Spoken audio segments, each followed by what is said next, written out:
Like that, more.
Hello? Yeah. Yeah, come in, sir. Come in, sir. I was doing some things.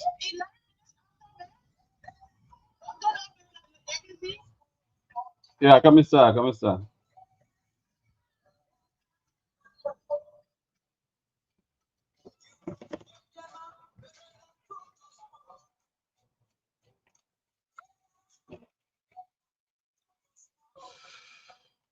Okay, okay.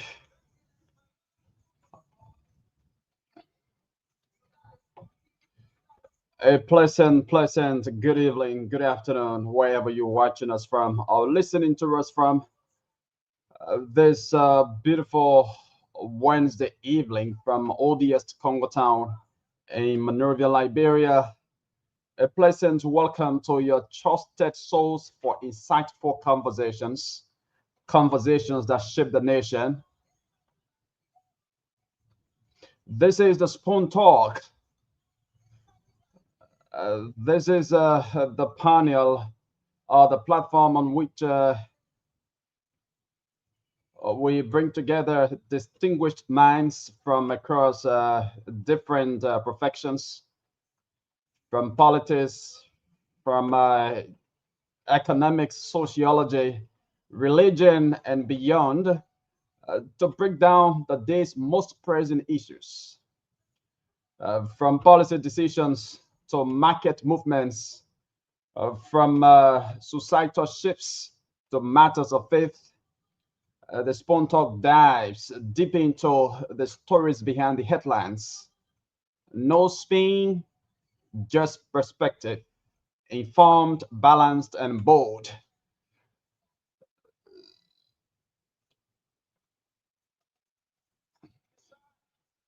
So join us this evening as we explore the political, economic, social, and religious current issues shaping our nation with clarity, context, and critical thought. My name is Yekezi Zwobel, sitting in this evening as your producer.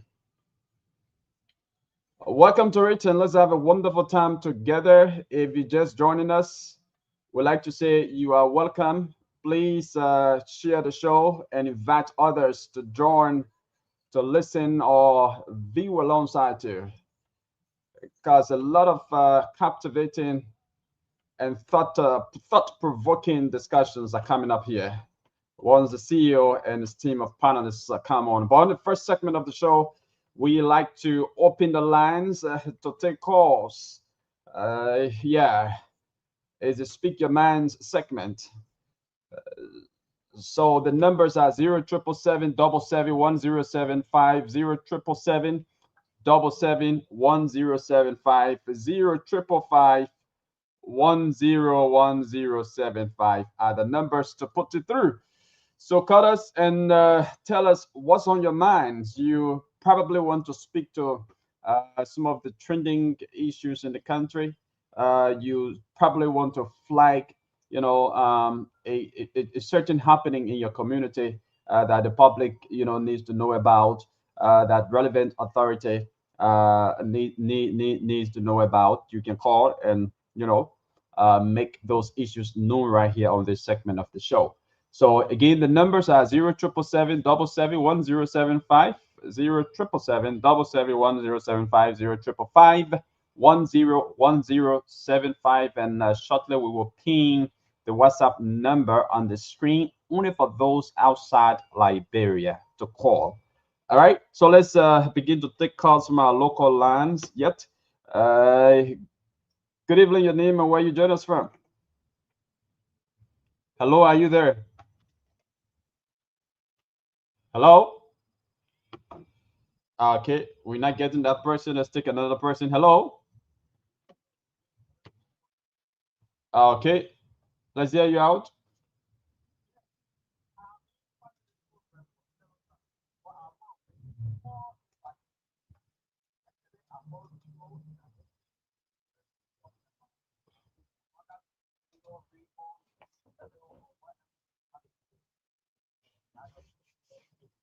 Okay.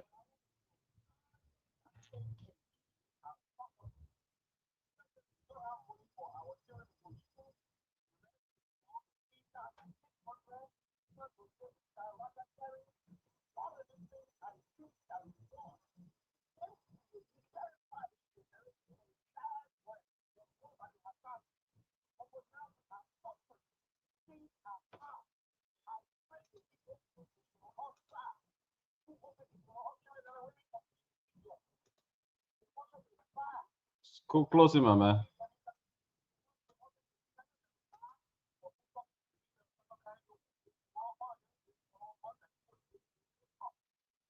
Thank you.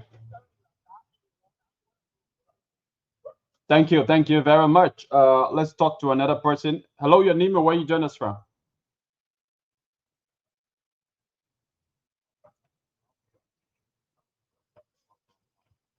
Ernest, please go ahead.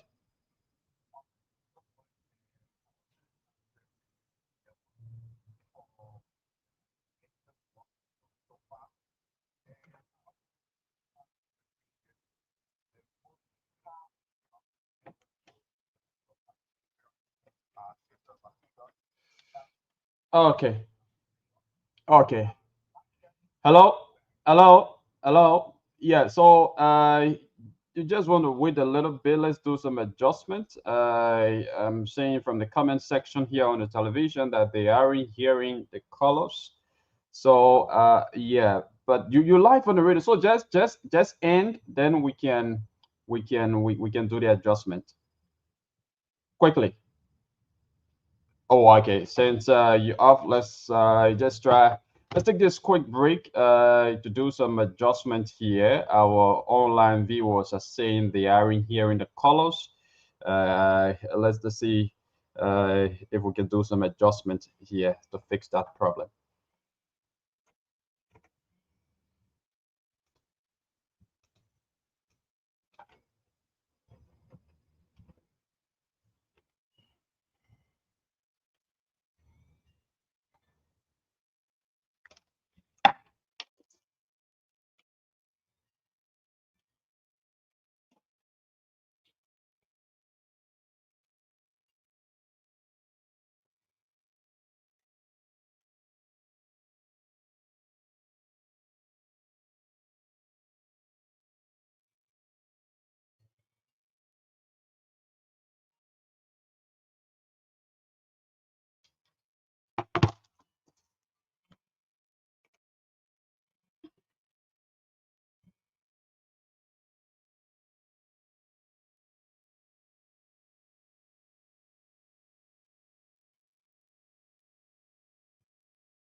Okay, so we are still waiting for your thumb ups. Let us know if you are hearing us. Please let us know in the comment section. Okay, somebody says we're hearing you now. We are Wayi says we're hearing you now. Okay, so we are still uh,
yeah.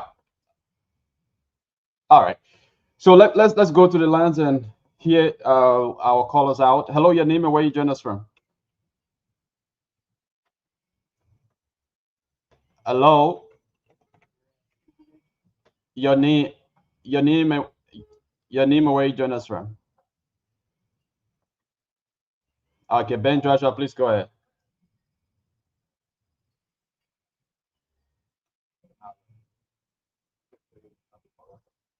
Okay.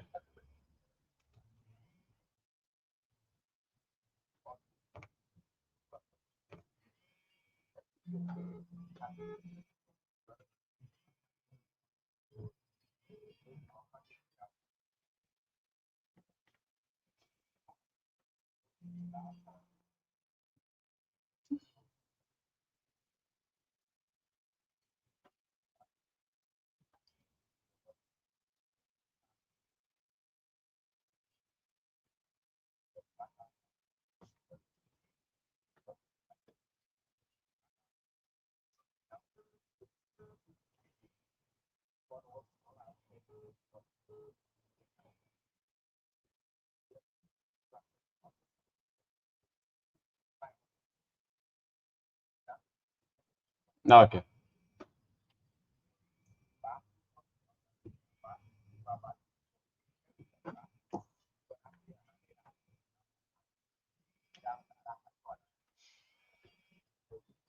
Thank you. Thank you. Thank you very much. Yep. So we are still hearing that the colors are not being heard. Yeah, we are still hearing that the colors are not. Yeah, we are still hearing that the colors are not being heard. So it means we have to do more adjustment. So let's just take a batch of the theme song to be back.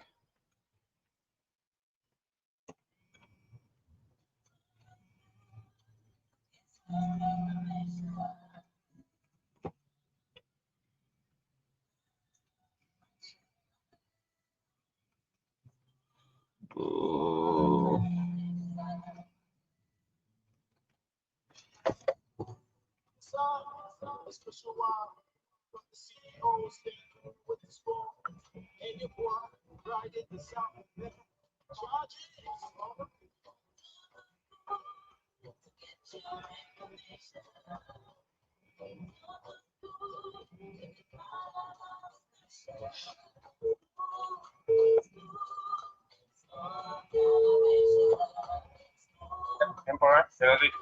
Yeah, I have a serious problem. They, they're not hearing the colors. And at some point in time, they say they're not hearing me. Yeah, they say no sound. I don't know what's going on.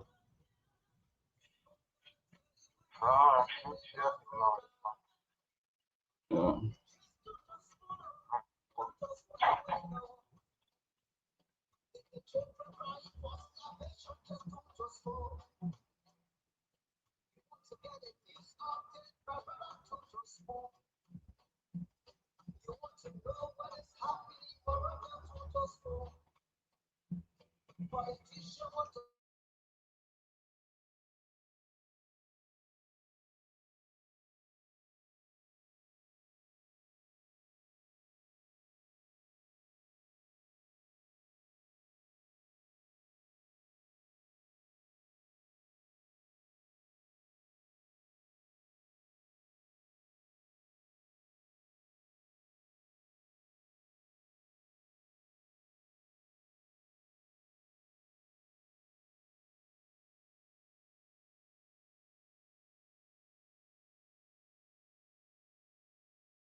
Yeah, so we faced with some technical problem here.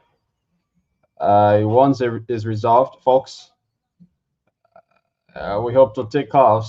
Our technicians here are at work, and once the technical problem is resolved, we hope to take off. But you can let us know in the meantime in the comment section if you are hearing us. If you are hearing me, please let us know in the comment section.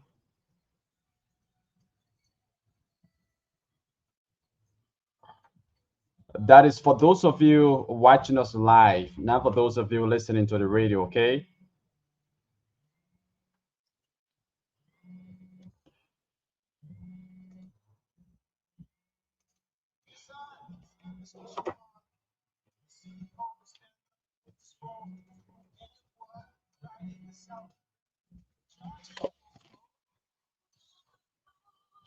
What we?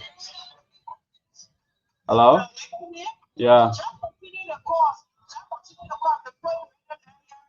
Okay. Okay. Okay.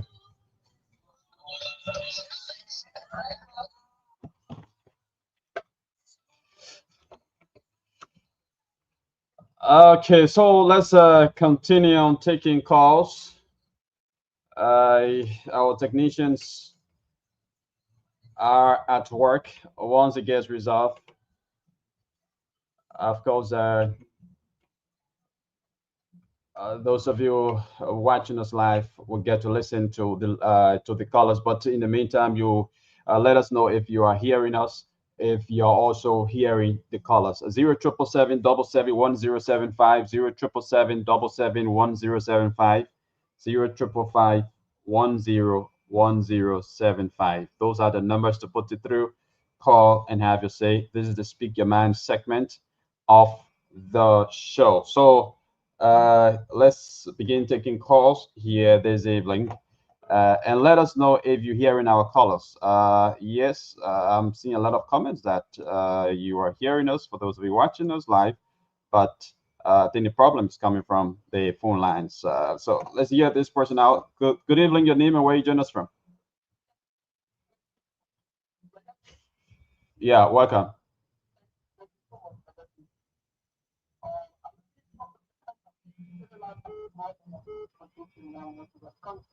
Okay, please go ahead.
Thank you very much. Let's talk to another person. Hello, your name and where you join us from.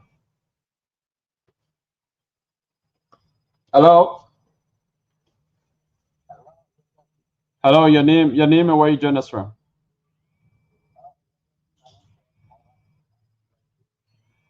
Oh, okay, Josh Mova, please go ahead.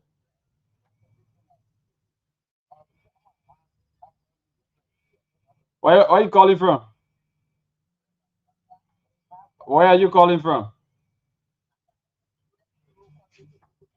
No, you said afternoon. That's what I'm asking. I thought you're out of country. Go ahead, please.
Thank you.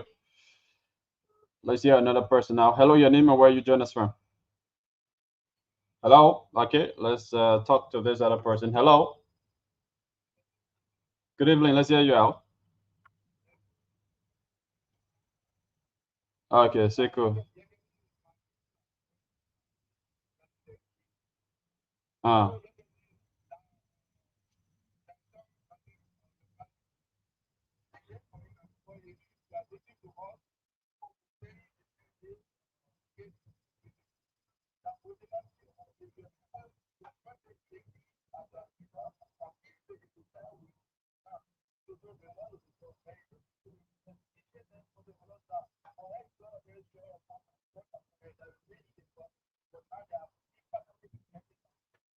okay. Thank you. Thank you. Thank you. Thank you. Thank you very much. So we actually trying to fix the problem with the phone lines. Yeah, our technicians are trying to fix the problem with the phone lines. For those of you watching us live, but the callers are being heard live on the radio. So yes, once everything is sorted out, we will let you know, or you get to know by hearing the callers. But in the meantime, let's take more calls on the radio. Hello, your name and where you join us from. Good evening. Hello, your name and where you join us from. Okay. Uh, Go ahead. Yeah. Mm.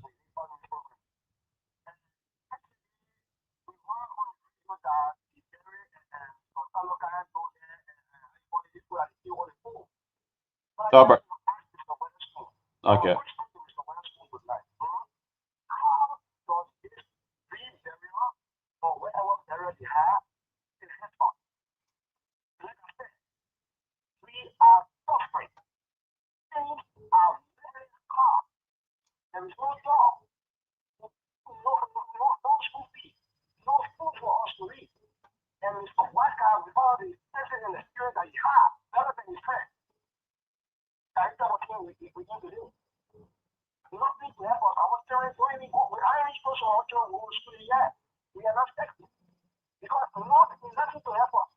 Okay.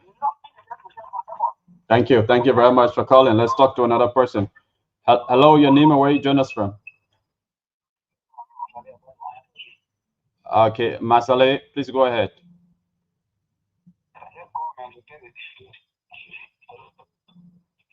Hello? Please go ahead, Masale. Your line is breaking up.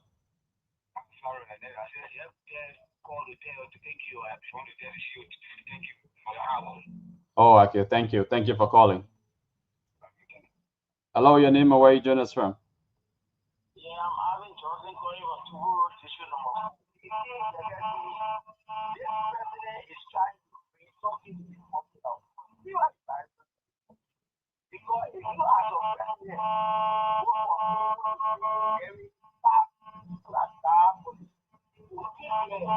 Mm.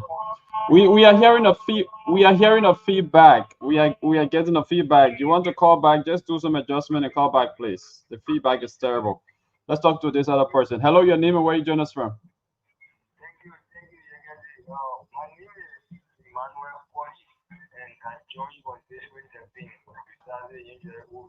Okay, let's hear you, Emmanuel.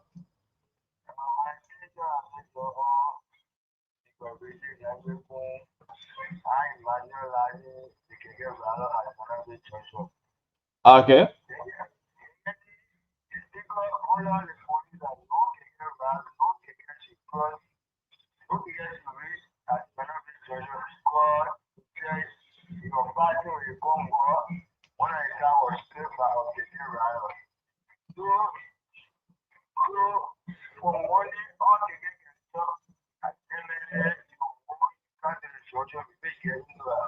Is it hello? Is it a speaker's mandate or a mandate from the police?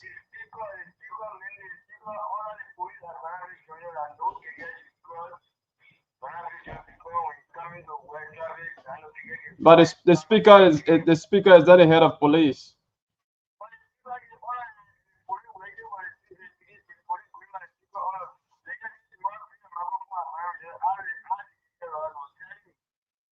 Okay.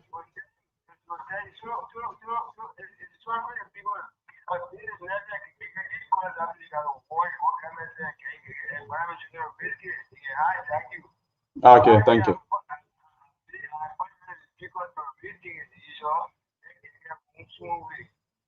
Thank you for calling. Okay, let's talk to another person here. Hello, your name and where you join us from?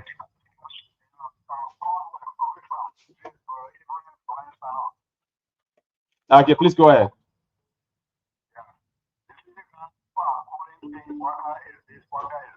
Mm.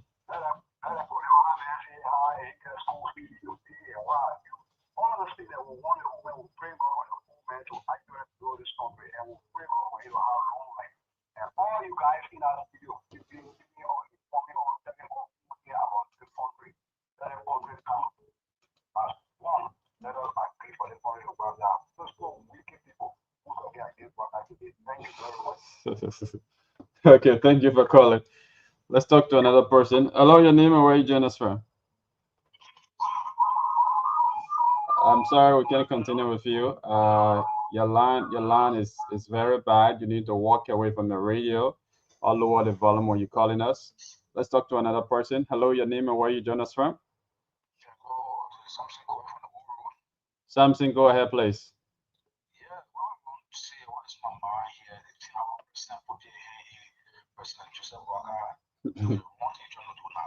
I didn't put it in. Is that the president put it in something? What is it? Ah. That the president saying?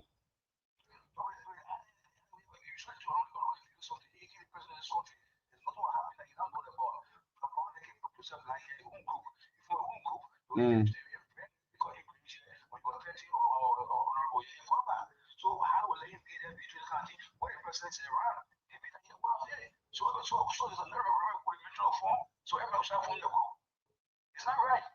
Okay, thank you for calling. Let's talk to another person. Hello. Your name and where you join us from? Oscar Zigban. Let's hear you.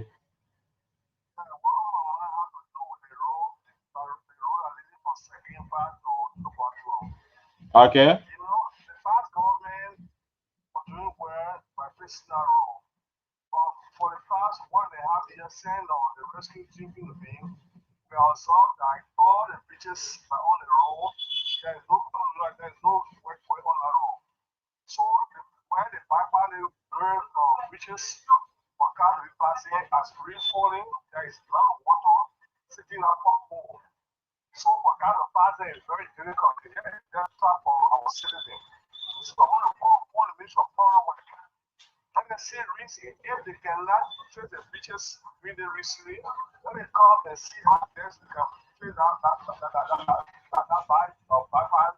Mm.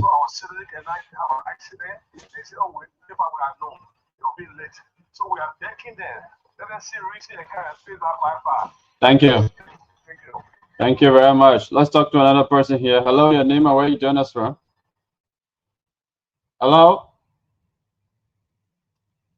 Hello, your name and where you join us from? Good evening. Let's hear you out.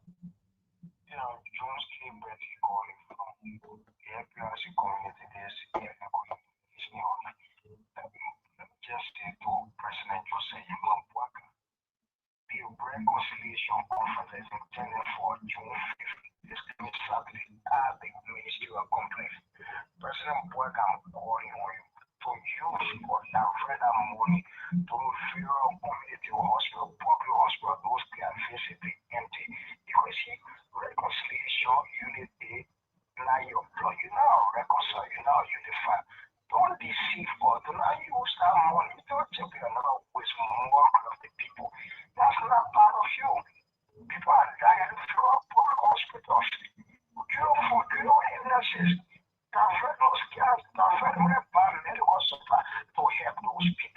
Thank you. Thank you very much. Let's see another person out. Hello, your name and where you join us from? Yes, I'm from Benakwe for Kakata City. Okay, welcome. But you guys, why are you using cell phone? What do I appeal to? We have a technical problem with the phone line. Oh, okay. Yeah, please go ahead. I want to appeal to the Minister of Education, Finance, and the Civil Service Director General. Also, to the National Teacher Association leadership. We as teachers from Gilikati, some of all that get bachelor degrees, our pay are not paid, our salary are not paid, upgraded. When they upgrade the salary in January, they left 90% of Nigerian teacher out. Teacher wouldn't deal with Maserado, Lima, and Morocati. But up now we are still taking below the bachelor degree salary, certificate salary. So I want to appeal to the Minister of Education to inform the Minister of Finance. Thank you. And the Civil Service Director General. Thank you very much. Thank you. Thank you. That be some man. What you Thank you. Okay. You're welcome. You broke Councilor, welcome. You broke the phone. You guys, you can hear me? I can hear you. The phone was working good yesterday morning, this morning, and they say you put out the wire. Mm-hmm. Well, we have a technical problem. It's been resolved. And you're gonna leave it like that. Hey, they're picking up professional, man. Yeah, Councilor, man. They're keeping up professional. You know, he said, we're telling you we got technical problem, it's gonna be resolved. That's a professional statement. That's good of you, because I'm happy. We hope you guys can resolve it by tomorrow, because Senator is having a big, beautiful press conference. I heard on Friday. I don't know how true it is, so I hope you guys can get ready. I hope Senator can invite you, though. I don't see the reason why you won't invite you. As a matter of fact, I will call Senator and I ask him why he can't invite you. Because you know that's my friend, huh? Right? I consider a good brother, though. Twitter consider a good brother. Ladies and gentlemen, welcome to the program. Councilor, how you doing, man? I'm cool. I'm great. In good spirit, good health. Yeah, it's a beautiful Wednesday. It's a beautiful Wednesday, yeah? Yeah. Even from my side, it's a very good weather. You know, yeah. Everything is cool. I've been monitoring the P. Diddy stuff, right? And it's a good case, you know, to take as a teaching moment in classroom. You guys are the legal folks, but I've been monitoring it. I've been on the phone a lot, talking to other people, but we can monitor it by 5 p.m. The judge should come out and say something by 5 p.m. Eastern time. So everybody keep it focused. But Councilor, man, I know if you go through everything, you have your own opinion in that case. But that's a lot, you know. And that's the system here in America, especially in New York. Things happen. And exactly, we want to say to all of you, welcome to the show. We're going to start shortly. What you say? Somebody talking, I guess you can mute yourself. So, Councilor, what's up? Your end, we got a lot happening in Liberia. President should be taking a trip next week to come and meet Donald Trump. That's a great one. George Manawea did it when he was in power. President Obama going to do it to attend the African Summit. Today we saw the indictment concerning J. Funati Kofa and others. And what is on our plate? The fourth indictment I consider, I think we got to get through this, because now you are seeing the indictment. We were asking for the indictment, you are seeing it. And we have seen the law about decentralization of the port. Everybody digging in it. So a lot of story coming up today, wherever you find yourself. I think we need to ask the people, the mindset. What are they thinking, Counselor? And Counselor, tell you the truth, man, thank you for yesterday. You're very, very professional yesterday, and I will leave it like that. I think you know what I'm talking about, but thank you a lot for being calm, to tell you the truth. Let's do the announcement real quick. Commercial. Rose International Academy is a beautiful school, opening 2025 to 2026 school calendar year. New Life Community, Prince Boot, Johnsonville Township, Musarado. That's the location of the school, the WhatsApp number, the contact number, the email number. Found this on our Spoon Facebook page. The school will offer the following for students. Everything is there. It's too small. I cannot read it too clearly because it's small. I'm seeing a bus. I'm just saying there will be no transportation. Well, I don't know. I'm seeing a bus, so maybe there will be no transportation. But check out the Rose International Academy. Rose International Academy is in Johnsonville Township, Musaralo, Liberia. Right by New Life Community, Prince Boot. That's the community, New Life Community. So you want to check them out, find their WhatsApp number, find a contact, an email. And if you have your children, I mean, the uniform look beautiful. It look like a good school. We just want to say, reach out to them. If you live around the Barnesville area, the Johnsonville, the Carwell, right around that terrain, reach out to Rose International Academy. All right. We also like to bring to your attention again, what's the other announcement here? James, you didn't put it up, about the Duma Festival. Mankind is doing a Duma Festival. The Duma Festival is big, it's coming up. And also would like to say, wow, I learned today that today is Yombli Kanga Lauren's birthday. Wow. The Protein Yombli birthday is today. I don't know what she's doing, but we're going to let it be because I know she bought it all the time. Yes, indeed. So all those of you that are out there, Boss Chick is back. We want to announce that don't forget this coming Saturday, the 5th, Boss Chick. Boss Chick is back this coming Saturday. Do not forget. They will be in the theater in Ghana. Don't forget, Boss Chick is back. They are coming now. They will be on in Ghana on Saturday. Again, James, they didn't put the announcement up. We hope to get the video, to play the video and to tell you the time. So Boss Chick is back. You will find Boss Chick in Liberia on the 12th and in Ghana on the 5th of this month. We are also hearing about the major protest coming up, July 17th protest. Stand protest again is coming up. You know, the man, Mobile Modu Jr. is having the big protest wherever you find yourself. We'll discuss the importance of this protest. I mean, is this protest now important? Will they protest whole? Will people attend? So wherever you find yourself, people are asking the question, will you be part of the protest? Do we really need protest now?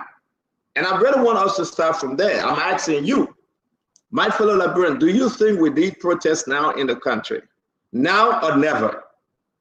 I just really want to know. Protest. Do we need protests now?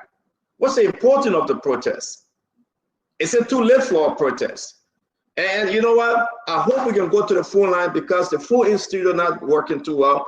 So Yekezi, put my number up. I just want to start this show today before welcoming my brother, Fubi Harris.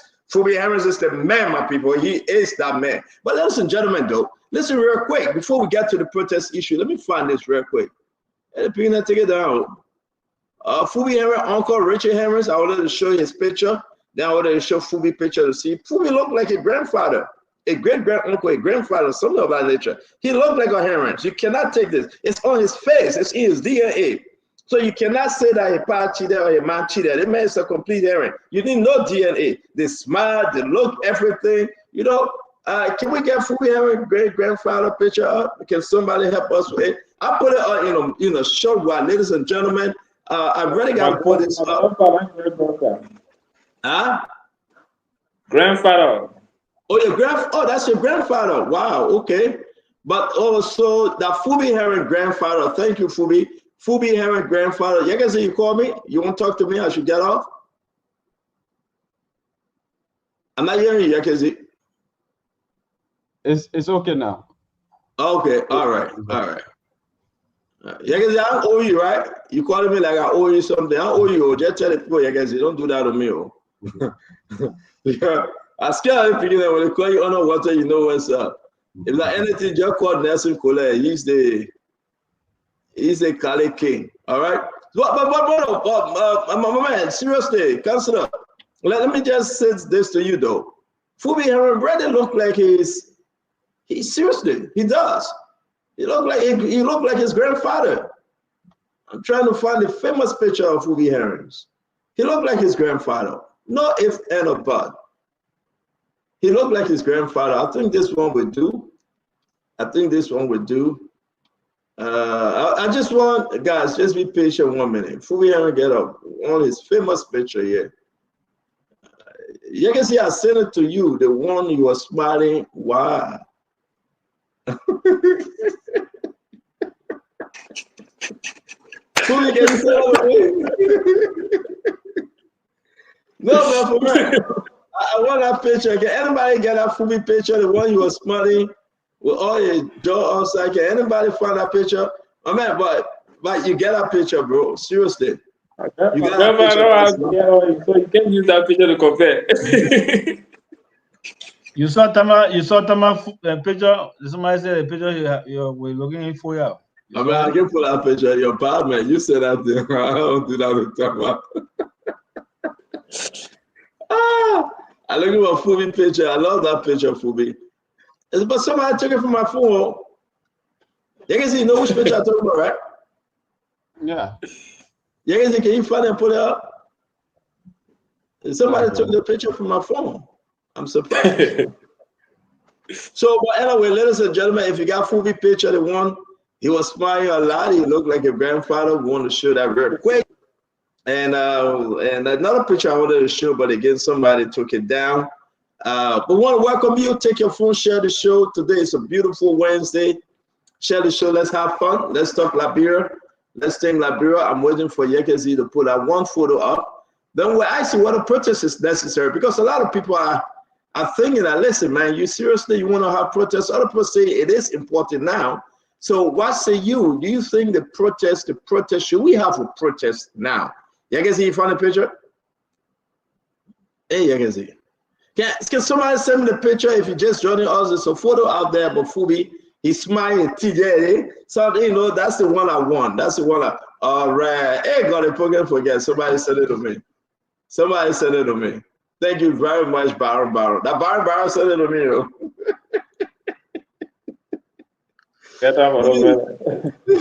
Fubi in trouble. Baron sent me the picture. I can't remember that.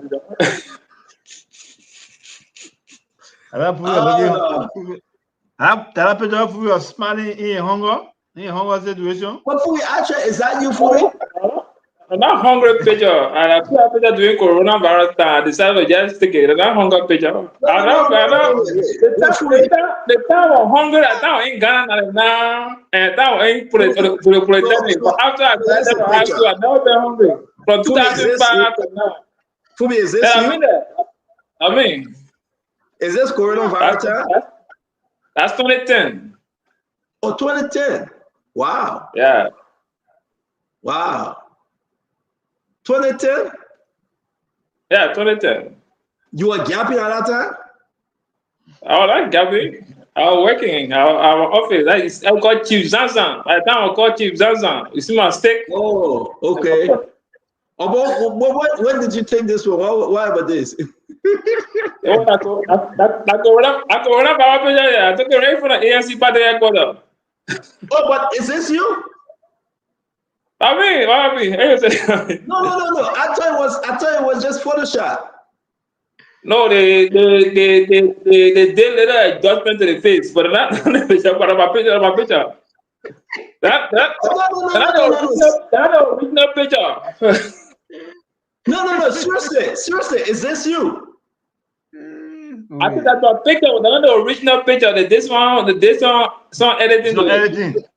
It's just an editing to clean the ball head. Well, I get that for that. All right, no, you know what? No, guys, seriously. I thought it was just, seriously, I thought this was just a joke. I thought it was some kind of AR generated photo. I really thought it was AR something. Next City, seriously. I thought this was AI. I didn't know this. No, I thought the picture the other day. I posted the other day for politics, but I told you I don't get time for it. Most of the people that posting that picture, I found about it. It did good about it. I get time for it. Okay, but that so we confirm this is Fubi Henry picture. We can confirm this is Fubi. If you got anything to say about the picture, we'll stay 2 minutes on it, and then we'll. If you got anything to say, Councilor, you got anything to say about the picture because we're about to put it down. Once we put the picture down, we're done. We're not coming back to it. Let me put the number up. If you have anything to say about the picture, speak now or forever hold your peace. We just want you to know that this is Fubi Henry. He just confirmed it, by the way. 609. Who says 605? No, we got to edit that number. We just confirmed it. That Fubi Henry picture. I really didn't know. Guys, forgive me. I've been doubting this picture. I've been saying it's not true. But again, we want to say to you, it is now confirmed. We can now confirm that this photo is Fubi Henry photo. If you want to call the show and tell us what you think. You know, at 5 p.m., what do you think? This is our brother Fubi Henry. You can call on WhatsApp, call us on direct. Councilor, I mean, what say you? Now we confirm that this is Fubi. Well, I would say nothing. The man, as Fubi said, the photo edit. But let me frame. When you see some more photos, I don't know what you say. Hey, compare. What year is this? What year is this? If you post a better photo when you're going to America. So I mean, there were time. No, the photo looked like hungry photo. Even though that he said at the time he took it, was not any hungry man. But the photo, there were any editing. They edited it to make it look like Fubi was hungry by that time. You know, yeah. No. So let me ask this caller your name and where you joining us from. Since I started working 2006, I've never been hungry.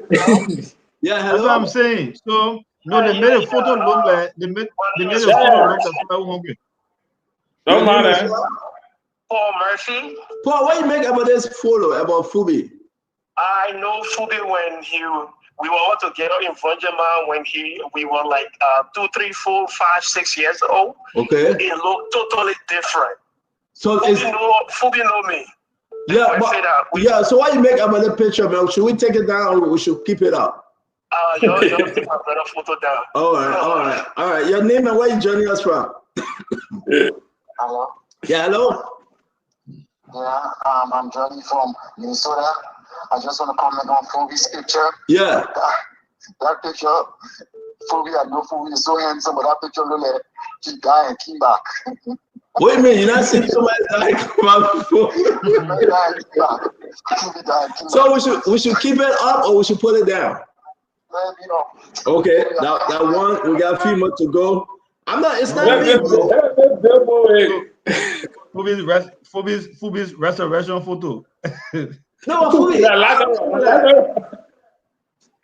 I'm kind of like, I'm kind of like concerned. The people really want your picture to be up. I think they admire this photo. But this one, your name is Yeah, I'm James joining from Rwanda, Kigali. James from Rwanda, man. Tell me about this picture. What do you think? That is exactly Fubi Henry. You can check your Facebook page, you'll see that same photo on your Facebook page. You can check it out now. So should we keep it up? Yeah, keep it up. Then check your Facebook page, you'll see that. I mean, the people that say keep it alone, they are not your fan of Fubi. Your name and where you joining us from? After the people. Yeah? Yeah, the picture looked like Fubi was holding water. But why the member be holding water? Why the water farm will be there? Because you're sweating, you're living Yukuta. Fubi, have you left Yukuta before? No, I never left Yukuta. All right, so we should keep the photo up or we should pull it down? Keep it up. I mean, at least if we get two people that say we should pull it down, we'll pull it down. Fubi, a little that, I mean, you don't get anybody yet though. So Kofa support us. Oh, Kofa, you put the people on Kofa now. Do that down there, what you think? We should put it up, put it down. Fatu Robertson, what you think? Fatu said keep it up. CEO, wow. Manji Mama, what you think? Keep it up, Chipo speaker. Dempster, Fubi, you for inside today. We want to say Omole. See how far were you think? Take the picture down. Farah said we should take the picture down. I want to say to all of you, it's so important to have you today. About this picture here, if you got any picture about me, please put it up. Don't be afraid. It's time for us to say, yes, I have one of the best picture. And if you have it for me, put it up. And I will be happy if you put it up. Man, Fubi, at the end of the day, we want to say to you, man, this picture, I'm going to keep it now. You confirm it's you. I'm going to keep it. But I like this one, Chief Zanza Kawa. Chief Zanza Kawa. Is he still alive? Chief Zanza Fubi. Yeah, but is Zanza Kawa alive? I don't know. I think so. Is he alive? Yagazi?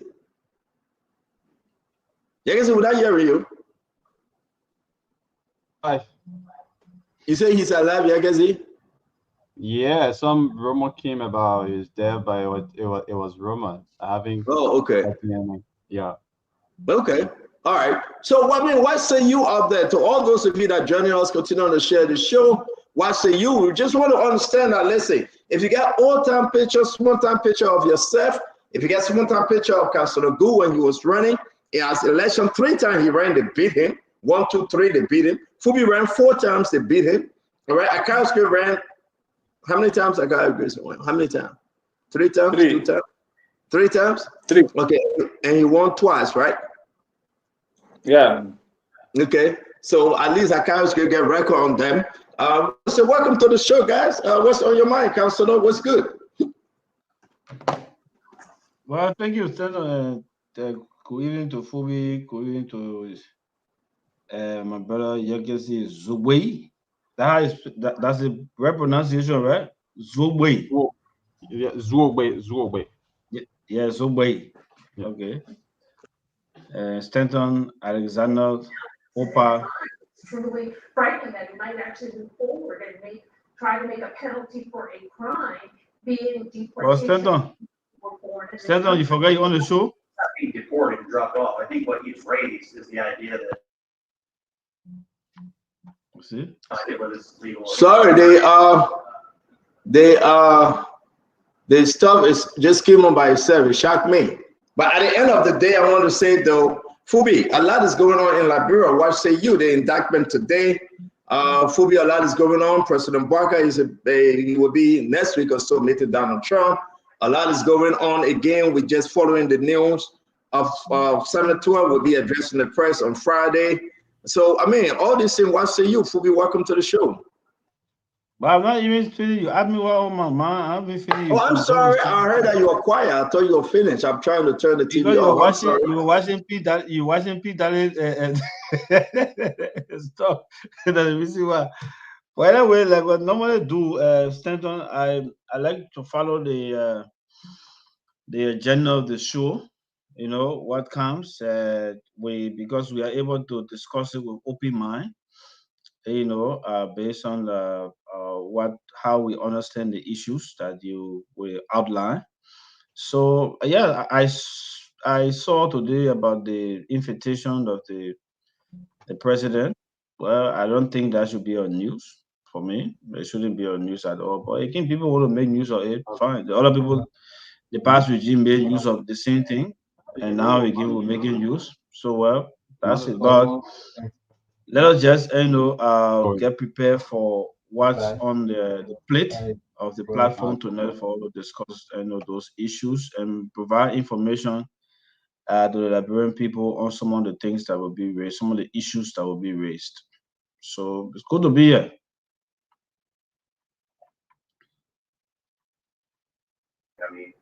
So good evening, Council, Yakazi, CEO, and everybody else. We hope that you all have a good evening. You know, Liberia is our country. Like I always say, don't take the politics too serious.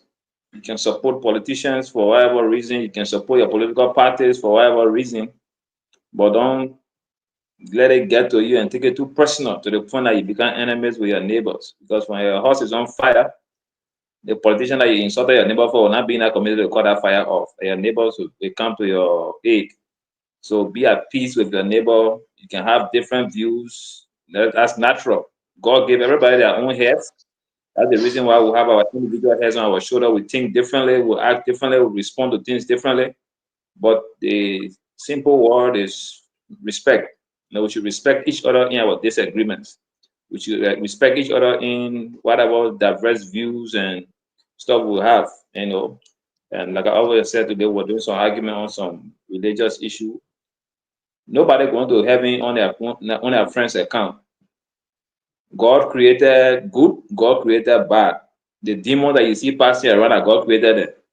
The angels that are passing around, God created them. So and that's why if you read any religious book, they will tell you don't judge. And don't judge because God knows. God allowed death, God allowed killing, God allowed every evil thing that happened, and also God allowed good things to happen. But trust God, whatever religion you find yourself, trust God and do what you can do. And don't judge other people for their views or their opinions or their way of life because they don't owe you that. They're not going to account on your behalf. You're not going to have joint trial on Judgment Day. You have individual trial, separate trial. Like here you can have joint trial, but on Judgment Day you have an individual trial. So just make sure you go and do your best thing. Trust God. Love. My favorite Bible verse in the Bible, is Matthew 5:8. Blessed are the pure in heart, for they shall see God. And that's the only guarantee that you'll see God, a pure heart. So encourage all of you to have a pure heart with your neighbor, your friends, and do what you can do. Jesus condensed all the 20 commandments into just one word, love. Love that God above all and love that neighbor as thyself. So I just want to encourage you tonight and do what you want to do. Thank you. Thank you very much. Thank you, Phoebe. Uncle Sam, welcome to the show. It's good to have you, sir. And I hope you feel better. We missed you yesterday. Yeah, I had a little headache yesterday. Yeah, a little headache yesterday. But look, I'm fine. Look, what's on my mind? The invitation by Trump, boycott to the United States, is a big deal. Big deal for the following reasons. The last time it happened in 2023, I believe, with the Biden administration, it was all the African heads of state. Now it's only 5. It wasn't all the African head of state, Uncle Sam. It was how many? It was the same kind of meeting. It was the same 5? Oh, okay. Yeah. Well, I thought it was a greater number. Okay, but anyway, but the fact that Liberia gets chosen by Trump and within this realm of the new geopolitics, it says that Liberia is within the strategic ambit of the United States. So we now have to be able to go on the new agenda. The new agenda is trade and not aid. What transactional relationship, commercial relationship can Liberia develop with the United States? And when we come to that topic, I will be going more deeply into it, what I'll be proposing for the Burke administration, and also for the United States security interests to counter the Wagner influence in Burkina Faso, Niger, Mali, and some of it in Guinea, and a little bit of it in Sierra Leone. So when we come to that point, but it is a huge deal because Uncle Sir, let me take it back. You're right. They invited 49 of them, but when I didn't want to argue with you. 5 of them went to the Oval Office. I'm sorry. They invited 49, but 5 of them went to the Oval Office. Thank you. So yeah. I don't like to argue with the boss, okay? But no, Uncle Sam, I take it back and I say you're right. Okay, so look, clearly it's a huge deal. But my fear, Stanter, is that the rescue policymakers and rescue leaders may not take advantage of the huge opportunities that this opens for Liberia in terms of trade and American security interests. So when we get to the point where we're going in depth, I will lay out I will lay out and propose to the Burke administration what are some of the key things they should be looking at with trade and American security interests. I'll be laying that out. But I'm very excited. It's a good deal for Liberia.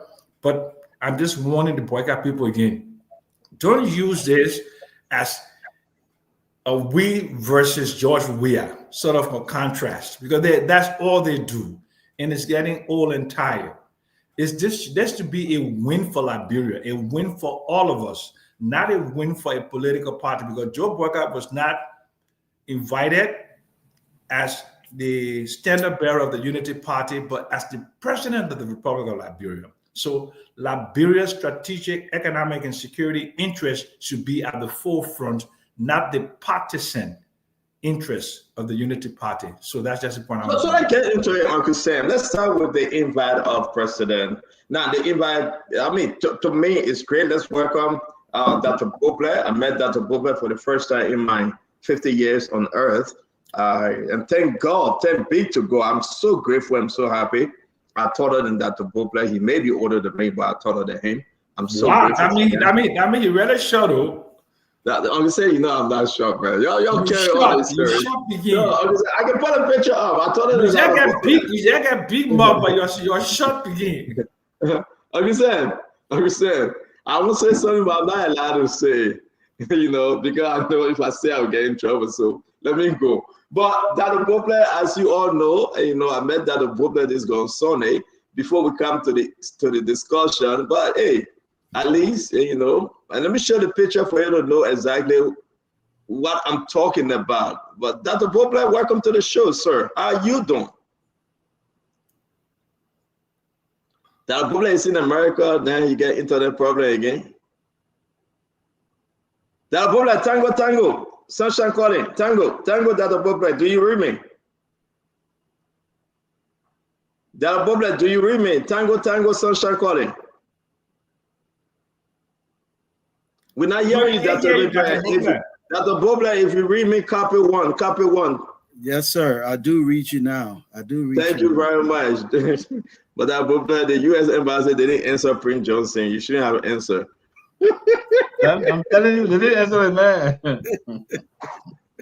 They didn't answer Prince Johnson. He was like, oh, ladies and gentlemen, welcome to the show. As we welcome Dr. Boble to the show, I won't find a picture here. It was a great time with Dr. Boble on the Sunday. Dr. Boble, do not explain a lot. You are limited as to what you can say here tonight on our meeting. Please, you just got to say your own and call it your day. I'm begging you. Don't explain a lot, Dr. Boble. Please do not. But go ahead. Welcome to the show. Thank you, Stanton. I didn't know you were into the censorship business. But I think that doesn't work with me. So you come here, you talk all your nothing, you put Fubi picture up, you want me the man look like in the middle of the Sudanese war hungry. With oh no, let me say, you see,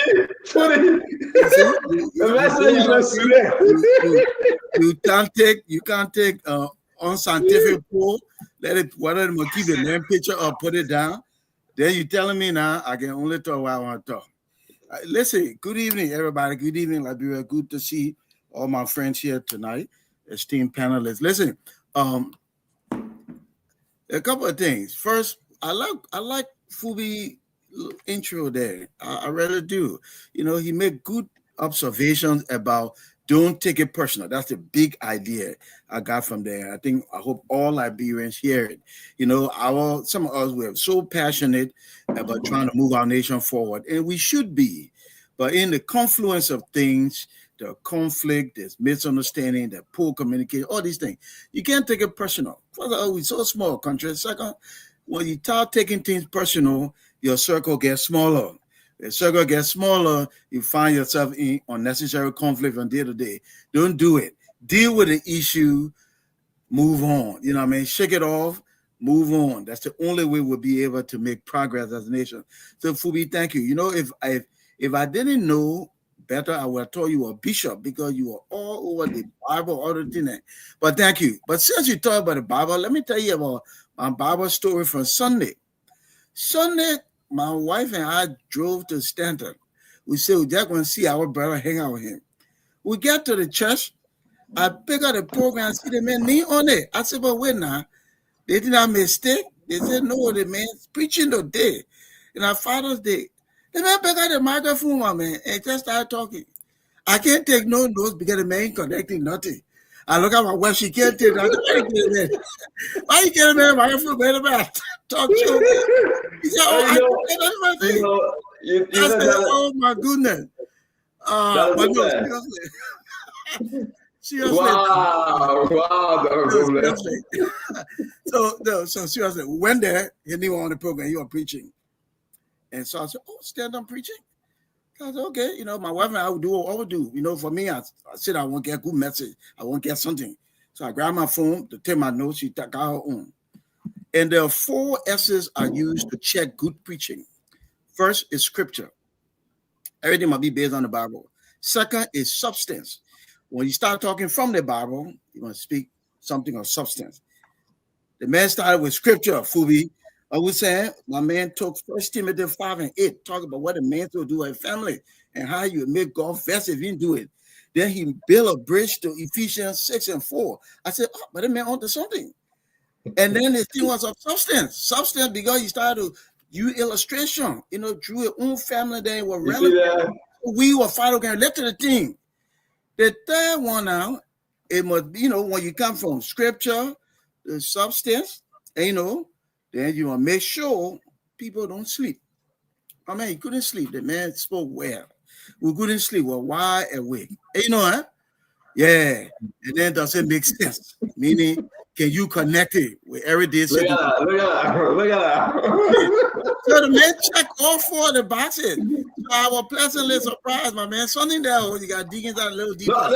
We'll leave it right there. We'll leave it right there. That's the problem. Thank you very much. No, let me finish now. I'm finished. At the end now, he started drifting into stand on the talk show hood. I pick up my phone straight. I text the pastor. I said, okay, take the microphone.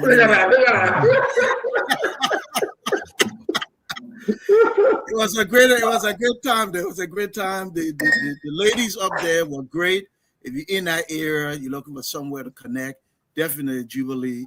It's a great place in Edgewater. We had a good time with Stand on his family and the church. So it was a good Sunday. Yeah, I drove all the way from somewhere in America. I just to go there, and I'm glad I made the drive because we had a good time. Yeah.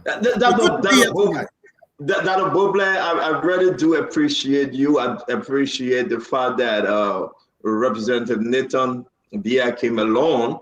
I really, really seriously do appreciate you guys. We had a great time. And you guys, they never came along. I tell you, it was just a mini getaway from you and for the family, you and your wife, Representative Nathan and his wife. You know, but you had to leave. We brought Representative Nathan to the house here. He cooled off a little bit, you know, spent another hour with us here and his wife at my place. You know, we walk around, we talk, and then he left for Rhode Island.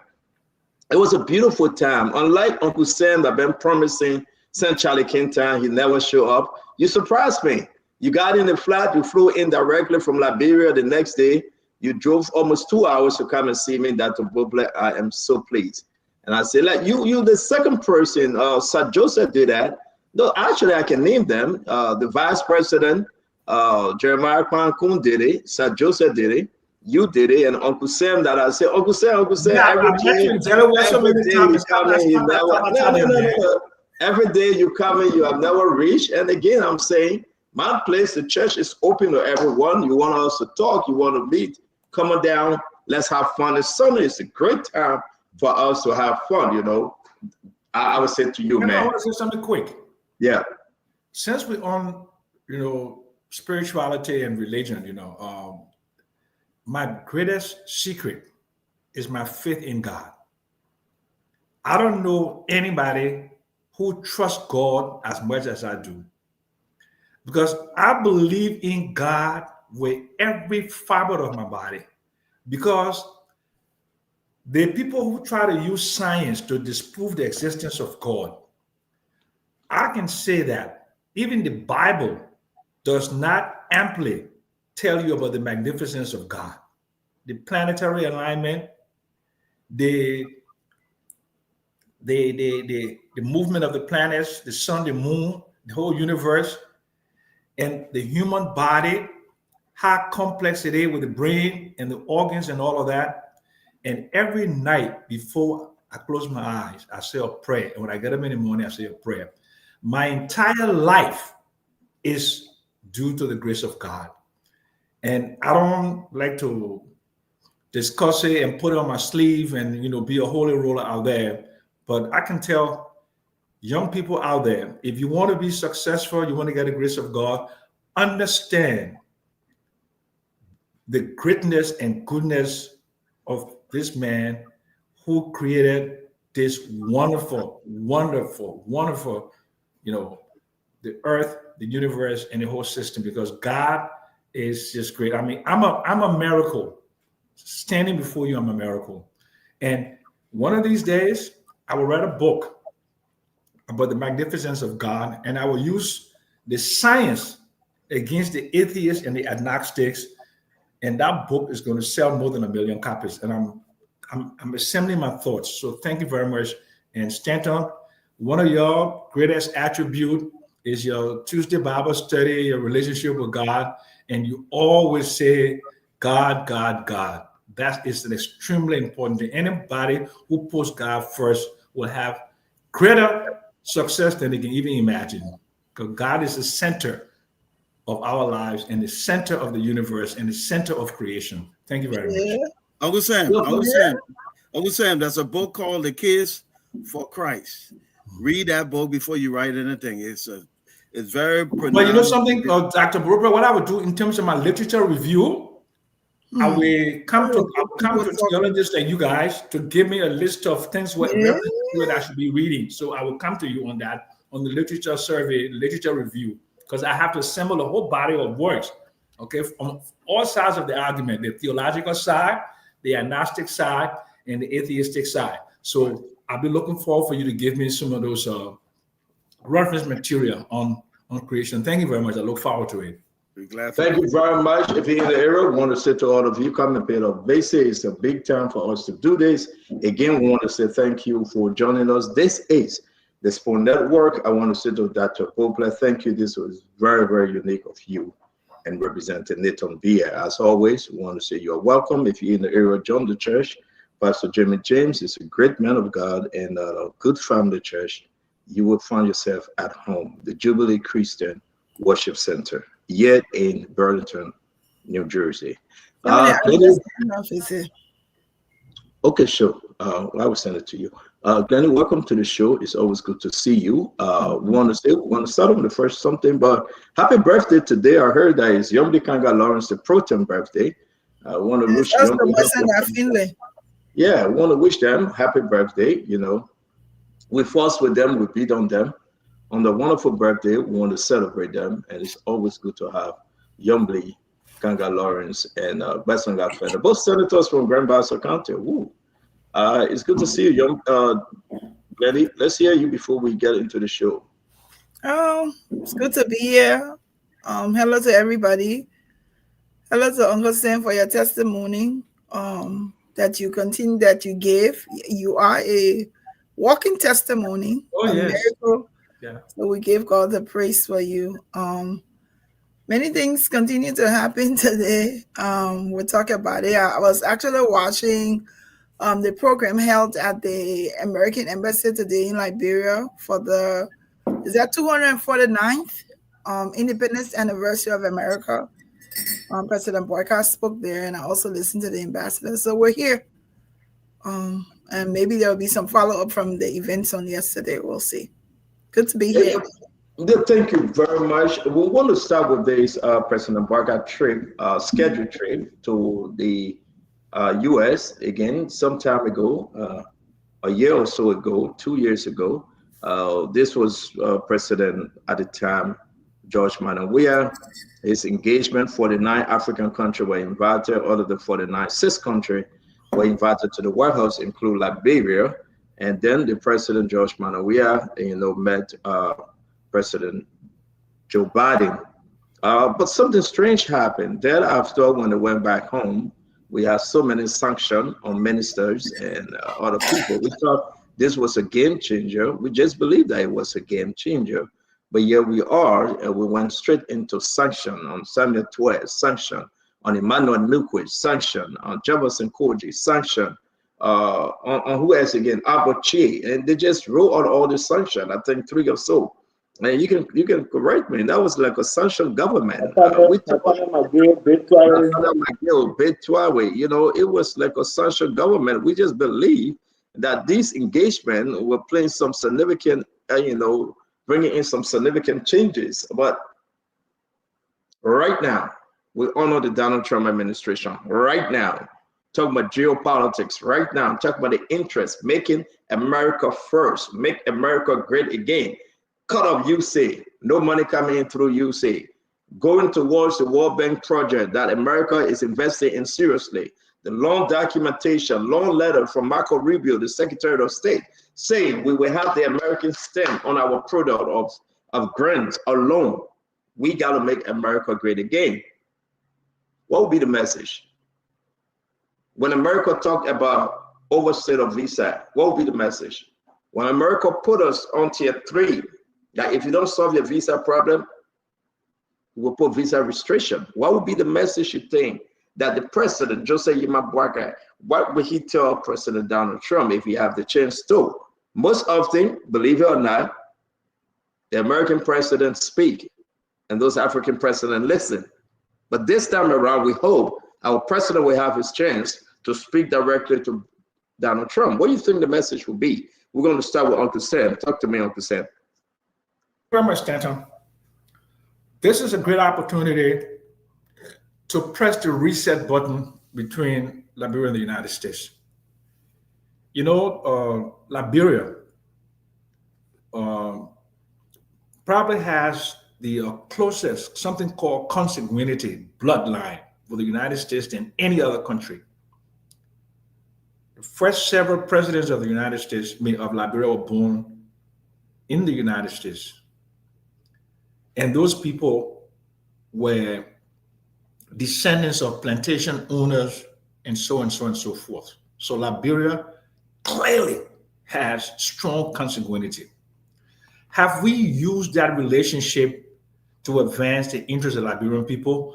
Obviously not. And why not? Because of the limitations in the vision of our leadership. When Tubman decided to implement the open door policy with American interests, economic interests, starting in 1926 on King with Firestone. And then in the 40s and 50s with the Liberian Mining Company, LMC in Bowman Hills, then the Liberian American Swedish Company, and then the whole post-war, Cold War American security interests with VOA, with Omega, and the building of the Freeport, the CIA communications headquarters in Liberia, we did not advance Liberia interests correctly. So if you look at the infrastructure that was built by France in La Côte d'Ivoire next door, and the infrastructure built support by the United States and Liberia, you see a great wide gap, okay? So what President Boycott needs to look at him, why was he invited? Clearly, Liberia sits in a region where there are serious American security interests with Wagner in Burkina Faso, in Niger, in Mali, in Guinea, and so forth. So Liberia can say to President Trump, we want to be the bulwark against Russian expansionism in the region on the security interests. So therefore, we will entertain the idea of putting an American naval base right on the coast of Liberia. Complete game changer. You put an American base like Djibouti, you clinch it already. And what's the economic interest? America is no longer involved into iron ore mining and that sort, but America is looking for what? Strategic minerals like lithium and rare earth minerals. Dr. Brookler, you know this, right? The U.S. Geological Survey, if you go Google anywhere, they did all of the geological survey to give us some clue as to the scope of the minerals in Liberia. We haven't done that in over 65, 70 years. We need to invite the U.S. Geological Survey back into Liberia to have an office in Monrovia to do really strategic mineral exploration. Our oil blocks, I think we should give it to the Americans. We should give it to the Americans and bring in the American oil majors, because evidence has shown is that the prospectivity for oil discovery in Liberia is in the ultra deep water. And only the Seven Sisters, okay, including Petrobras in Brazil, have the technical capacity to do ultra deep water exploration. Well, look, you see, you can't give it to the Americans. They're not interested in that. But rare earth minerals, lithium, and also tourism development. Give the entire Atlantic coast to the Americans. Let them make it like the South of Florida. Let them build Vegas. Remember, Trump was talking about transforming Gaza into some kind of a resort area. Give the Americans that. Change your whole thing about land ownership so the Americans can own a piece of Liberia so they can have an. And then the last thing is, why don't we have an American bank in Liberia? Why? Because we don't have sufficient American economic interest in Liberia. So we have to then. So I'm just urging the workout people to sympathize in the closed door thing, put all the ideas together. When Joe Booker has an opportunity for a one-on-one with President Trump, these are the things that but he should also ask the United States, firstly, what is it that you want from us? It should not just be, we should not just be a puppet in the Security Council to vote pro-Israel or what have you. And that's why this is going to be useful. But we need to have something more strategic, something more tangible for him to bring back. Let there be a major announcement that come out of this visit, so that will contrast it from the Weah administration. Thank you very much. Thank you, Uncle Sam. We're going to go to you, Councillor. Let's talk about this. I mean, it's, to me, it's just kind of big. Yeah, it happened before, but it's under the new government now. What say you? Well, Madam Sally brought George Bush to Liberia. Madam Sally visited the White House many times. President Weah visited the White House. President Booker invited to the White House. It's a sin. Why is it news? Why should we be news with the kind of ties that we have with America that will be celebrating that they are giving us invitation along with other countries to visit the White House when we are supposed to be, in the business of even inviting the president to the U.S. I mean to Liberia, like Manasari did. All steps to use or influence and stuff to bring George Bush here. The U.S. president came to Liberia. I thought that was the beginning of showing our strength, and that we are connected and we are truly the stepchild of America. But then we are again. Last regime we celebrated. There were picture with President Weah. People who say, oh, they edited a photo. In fact, some people say, oh, he was forcing himself near Biden to take the photo. Look, you can see his hands now straight. Yeah, people are saying it. You know what? I mean, a lot of things said about that. Today, President Booker is being, is being invited, and we are celebrating. Oh yeah, they call our president. Hey man, 177 years, great ties with the U.S. Samuel Doe walked to the American embassy and brought $400 million investment within the period of time that he, and $400 million direct support, budget support within the time. President Weah wonder what came out of that. President Booker is going. We are hoping that something will come. But I don't take out news. When your father invite you to the house, for me, your father said invitation. It's just beyond funfair. It means that your father drawing the line that you think you're man now, and you should stand on your own, so he will treat you like a man. So there's no begging business. You must put something on the table.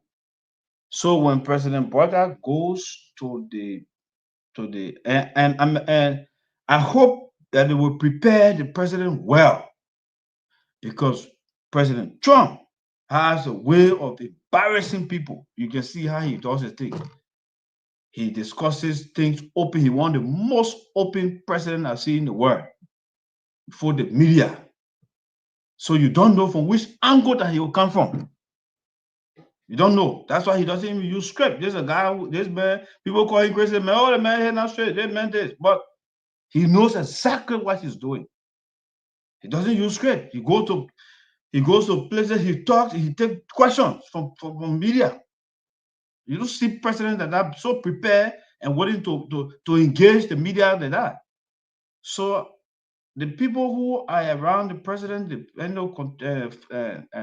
foreign minister, other people have to prepare the president for the worst, because President Trump, which I support 100% on his openness and his boldness in doing things, he doesn't scheme, he can embarrass people. So I hope to prepare the president, but I wish the country the best. I hope that something can come out of the visit. And that's it. But I don't really celebrate it because we're supposed to be taking phone call and talking to the president every now and then. We're supposed, that's the relationship that's supposed to be between us. Our president must take the phone and call the president and talk. But no way. Now one invitation will be celebrated. For me, I think it's nothing to celebrate like the way we celebrated it, but we hope that it will bring something. The thing that will come from that, then we'll celebrate the thing that will come from there. Not an invitation, but the outcome of the invitation is what, for me, I'm waiting to celebrate. Thank you. Thank you very much. Well, we do that. This is the official Trump organizes his first African summit. This is Breaking Through Africa. There you go. The first African summit, you got to understand that June 2025, this thing came up, the picture right there. But on this document, it's saying that the invitation was sent out a few days ago. There you have it. According to news obtained by Africa Intelligence, the 5 African presidents have been invited to the U.S. Capitol from 9 to 11 July to attend a high-level summit in which President Donald J. Trump is expected to participate. Among the heads of states invited, the Senegalese president Bassirou Faye, the Liberian president Joseph Yumambwaka, and the rest of the 3. So this is usually a meeting which is intended to be the new administration first major event dedicated to Africa. It is already the subject of intense preparation involving the State Department in cooperation with the embassies of the countries concerned in the American capital. One of the topics that will be addressed is an issue the White House has set as its priority: commercial diplomacy. Commercial diplomacy.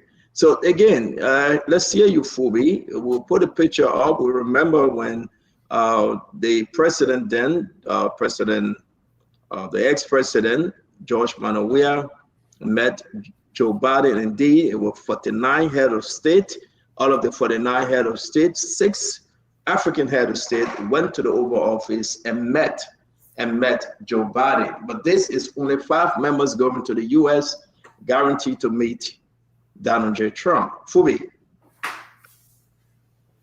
Yeah, so for me, like I usually don't celebrate leaders meeting each other, because once you are raising to a certain level, it's obvious that you will have to meet other leaders, so because you already been at that level already. That's normal. But the Americans are our long-term partners or ally. So it's obvious that you will have Liberia being invited on many occasions at the White House for one-on-one discussions, because at the end of the day, they still have interest in Liberia, whether they're doing any kind of investment or so, that they still have interest. There are a lot of things that Liberia and America have worked on together, and that our origin also, like Uncle Sam said rightly, were born in America. The founders of Liberia all came from America to drive all our constitution. You see our flag. All these things are semblance of the same America that we just copy and paste and decide to use them. But it's up to the government, to drive our own agenda on what they expect out of the meeting. President Trump calling them, he has his own agenda, so he will definitely push them. And I think when looking at the reading, it's talking about trade diplomacy and the commercial diplomacy. So that means they got interest in trade. And he attended one meeting to the American embassy here, and they also talk about something like that they're looking at, and they have shifted most of their goodwill from other stuff, but minerals, rare minerals, that's something that they're also interested in around the world. You saw when he met the Ukraine president, he also mentioned that he's interested, whatever deal he was signing, he wanted to sign at that time, they were interested in their minerals. So I'm sure Liberia has some untapped minerals that we have not taken advantage of for the benefit of the country. And if they have American have our data. So if they're interested in those things, they can also drive that deal, because that's one of the top agenda for this regime. The Trump regime is interested in investing in those kind of areas, commercial trade. And Trump is a businessman. So, but Liberia also has to push her own interests, because Trump will give you an interest. This is what we want from you. This is what we want to do this is what we want to do. We need you to be our partner in this direction or XYZ. So you now, as president of Liberia, you can have a fair deal. It's not just America say jump, you say ha ha, you jump and you fly. But push your own agenda that will also benefit the people of the country. And you can celebrate all the invitation at the end of the day. It's not going to put food on the table. It's not going to pay school fees. It's not going to pay hospital bills and all those stuff. But how are you negotiating whatever deal, whatever partnership that the U.S. want? How are you going to work with them to ensure that Liberia and Liberians also benefit a fair share in whatever stuff? But let's look at it and let's see how it goes. At the end of the day, outcome of the meeting, we'll have a better discussion. We'll know about now. But I think the hint from this invitation is commercial diplomacy, and that's what America is interested in. And let's see what Liberia also push forward. Thank you very much. Again, guys, share the show. Get to your cell phone, get on your computer, on Facebook, on YouTube, and share the show. We'll be bringing in for the formula today to contribute to this program. And in the second half of the program, it will be moderated by Glendy. Dr. Poplar, let's hear you on this. I'm taking back, Dr. Poplar, as to why people want to be calm. People are, those I spoke to today about this invite in government or outside of government, and we'll have an argument in the chat room. I'm not calling a name. If you follow in the chat room, Dr. Poplar, some people, even you-based people say they are not too overly excited. But what do you think the dominion, what do you think the excitement is diminished at this time? Because they don't know which way that they can engage President Donald Trump. You think President Joseph Boakai going to do a hostile year? And now someone told me, said, but Stanton, watch out for the HPX discussion. And I want to put that in the back when we get back to Uncle Sam. They said, watch out when it comes to Liberia, the HPX discussion would be one of the key things at the meeting. But talk to me, Dr. Poplar, let's hear you. Thank you, Stanton. So let's create some context, okay? Councillor Gould talked about President Johnson Sirleaf Turner. And not only did she visit there, but the American president came to Liberia. She left the presidency, unemployment was still high, sanitation was still an issue. There's no running water, clean drinking water in almost all of Liberia. Everybody got to provide. Those of us can afford it, provide our own water. There was nothing novel about the educational system. So the point I'm making is she left with challenges stacked up, right? Even though the American president came. George Weah came. He too went to the White House. Same story, even worse, because corruption was extremely high. So I will first caution our president to stay away from symbolism. In Liberia, we like symbolism. We write big stories about show meeting. We were here, we were there. It's okay, but that's not what we need right now. So again, to Councillor Gould's point, he said, I hope they prepare the president. That would be my thing. Make sure the president's well prepared. Let me tell you what well prepared means from my perspective. Well prepared means the president should go equipped with invitation for investment. Over the last 60 years, Stanton, this president is the least likely to respond to your please help me, come here, help me. They're not the president. But at the core of the American society is capitalism. Americans respond well to that. In fact, we all know that the economics drive the politics. Economy doing well, if you're the president, you will stay there. Economy not doing well, you're the president, they will move you. So Liberia is resource rich. I hope our president will go equipped. Mr. President of the United States, I want to invite American investors to come explore. We have opportunities here, there, everywhere. That's part one. Part two, signal to our people on the ground, meaning those who work for government in strategic areas, to make investment an easier enterprise in Liberia. In other words, don't hassle people that are coming to take risk. You can't ask me to give you something and you sitting behind a desk. I'm taking the risk, coming to an environment that we all know can be risky, but investment, the ecosystem weak, the infrastructure ain't strong.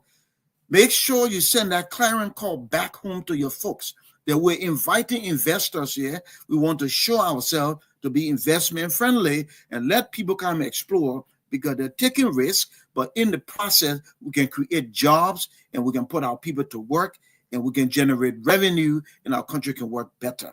I think if the president walks away from his meeting with DJT and said, look, Americans are coming to explore, more investors are coming on ground, that would be a big win for Liberia. If you just come and say the meeting was fruitful and rewarding, we don't see the fruit, we don't know who get a reward, to me, it was a waste of time and money. But I believe this president will ask for investors to come, and that's how we build now. We don't need just come help me. We need a hand up, Senator, and not a hand out. We have the ability and we have the resources. That is my hope. Dr. Bobler, thank you. Glenn, welcome to the show. Let's hear you on this big one. The president is scheduled to come over and meet Donald J. Trump, but a lot of stuff at stake. Let's hear you, Glenn. Welcome. Hello, thank you. It's good to be here. So there are a couple of things, couple of reasons why you would think, but let's not also forget there is nothing that is not going to be beneficial to America that they're not going to get engaged in. So there are some benefits, there are some things that they're earmarking. It could also mean that they're looking at economic partnership, they're looking at security issues, and they're also looking at our minerals. One of the things that you look at when you look at the 5 countries that are chosen, only one country out of the 5 was not colonized by the European people. Liberia is the only one. So it could also mean that President Trump is trying to tap into the Anglo-Francophone section of the world to say what it is that he can do different, how he can now say, focus on me, will be able to give some assistance, and also taking away from the European countries because Liberia is the only one there. You also look at where these countries are located in West Africa. What are they bordering? What are some of the things that are beneficial to some of these countries? You also don't forget the natural resources. They're key. There's so many reasons as to why they want to do that. I don't know economics, but there are also geopolitical reasons that they could be interested in with these 5 countries' trade rules. How can they connect with these countries to be able to improve trade and investment? So I think it's a good thing. I hear saying President Boyka should be prepared, and that goes with an understatement. It's something that he should be prepared of. There are things that he should also be working on based on what this conference will do, what their focus is on, that he should already have and ready to present. It may mean that Councillor Gu talk about it. Of course, President Trump, as we know, is very open on discussion. So there may be some things that may be that may not be beneficial to Liberia that will be said. I hope that in a strategic and professional way, President Boyka will be able to respond. There are also security concerns in this region and outside. And the last thing I want to talk about, when you look at the 5 countries, 3 of those leaders are new. Boyka is new. The president of Senegal is new within the last 2 years. The president of Gabon is also new. So is it possible that President Trump is trying to establish new relationships with these new leaders to improve on what they have or to tap into their base? There are so many reasons as to why this meeting is important. And I also the hoopla about the fact that President Boaga should be very insignificant and minimal.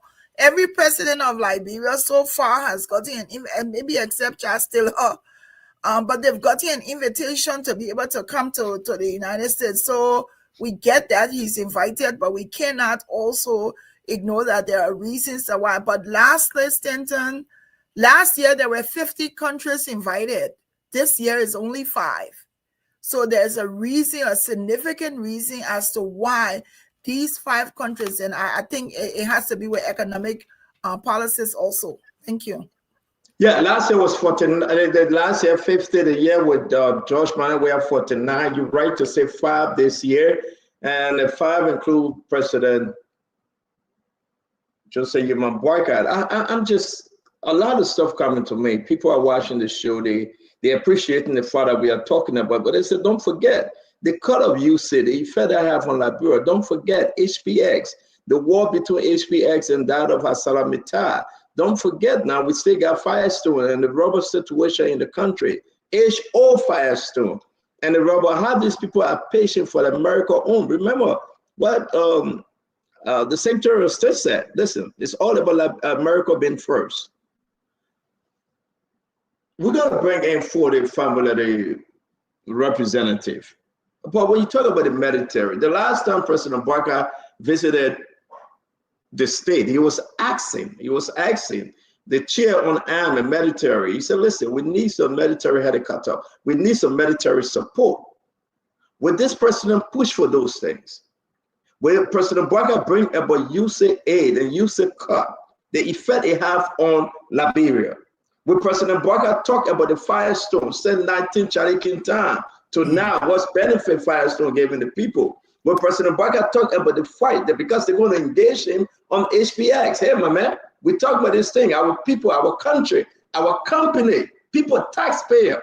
You want my support, but you are rejecting the US-based company. Those concession agreement, they are on hold. So I want us to dig deeper and welcome again, Ambula Mambe. Let's hear you. You are the chair on concession, I believe, for the family.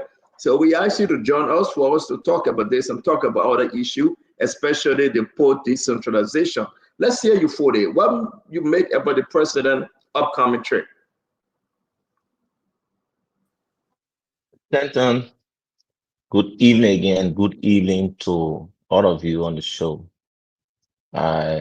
My brother Mame, Phoebe, Lafayette, Dr. Bople, Sis Glendy, and Omen Jackson. It's been a little while. I have not been around. But the issue of America, President Trump inviting President Boakai, I think in recent time, there have been significant improvement in the image of Liberia, especially Liberia being elected as a member of the Security Council.